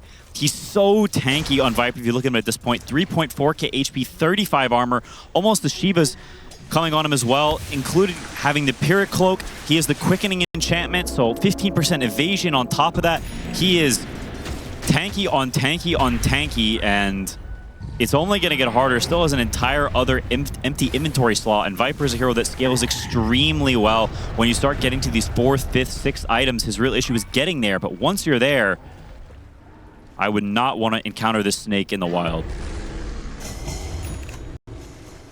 Time to push on. Top lane. Dire's top tower Falcons going to be able to set things up. And this done. For Maureen, I mean, when it comes to sort of the high ground potential of PVISION, it's still, I guess it's still kind of nasty for Falcons to push into this with, like, you know, if no one's able to sort of set up the defense with the Plague Wards on the high ground. But I guess there's always the chance that if Maureen finds that sort of angle to just jump in and grab one of these big cores, they can all follow up behind him. Absolutely. Crit is working on the Wind Waker, so they're getting close to that hard save. And Amar does have the shard queued up, so deciding, okay, Viper's our ticket to push the base.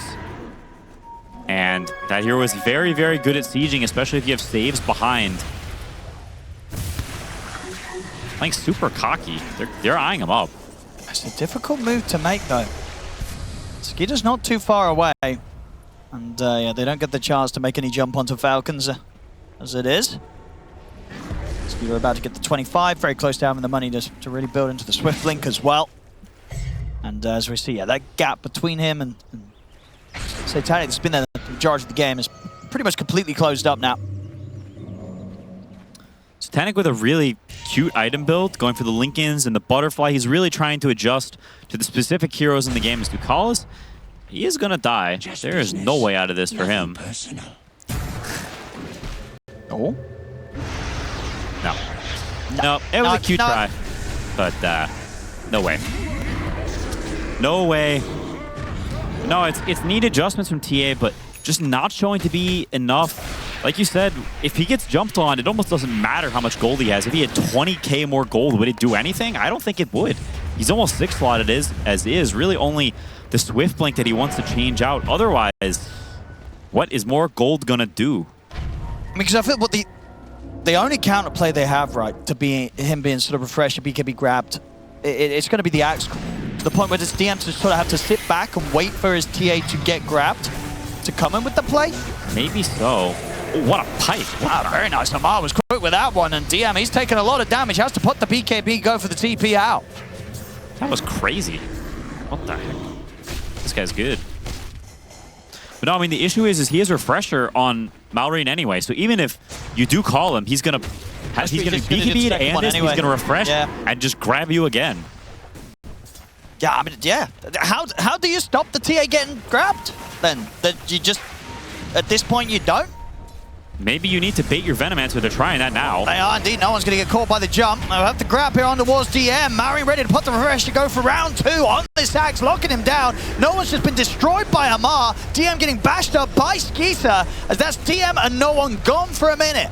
DM has buyback available, no one does not. Amar, he's ready to start diving up to the fountain. Gets in, they take down Ducalis, bring down 9 class. The buybacks are coming in from PVISION. But I don't know how much they can do even with the second lives. As Falcons, at this point, they've got everything exactly where they'd hope for it to be with their items. And they're up to the high ground, taking the tier 3. They can look at the barracks, they can just look for the tier 4s, because they know at this point, what can PVISION do to stop them? They had to at least come out with another buyback. That's the 3rd one they've used here in this defense, or at least attempt of defense. And even so, they're not able to stop them taking the top set of racks, and they might not even be able to stop them from taking more. 30 seconds left in the Aegis still. Amar's got the cheese up and the shards, so these buildings are going to melt fast. All that minus armor stacking up. They're going to press their last glyph. There's no more refreshes now, so it's all open season if you're not going to fight them and push these heroes off. And they're still full HP. There's almost no pushback at all from PVISION yet. I don't know what they're going to do. Seems like Falcons is going to give them some breathing room, saying, okay, Aegis is wearing off. We're going to play it safe. Words that AUI 2000 loves to hear, I think, if he hears his players saying that. Very much no need to force it now at this point, Falcons. They have... As I say that. Well, they're going to lose crit here off to the side. Well. Did get tempted to try and see if he could get himself another wisdom. Was it going to be the case? A little greed, but is it really going to do that much? Probably not. Falcons spread across the entire map, farming everything up. Almost 25 on a Primal Beast, an incredibly broken talent. The 6-7 pulverized duration increase gives you those 2 extra slams. With the refresher, that's 10 slams. That is a lot.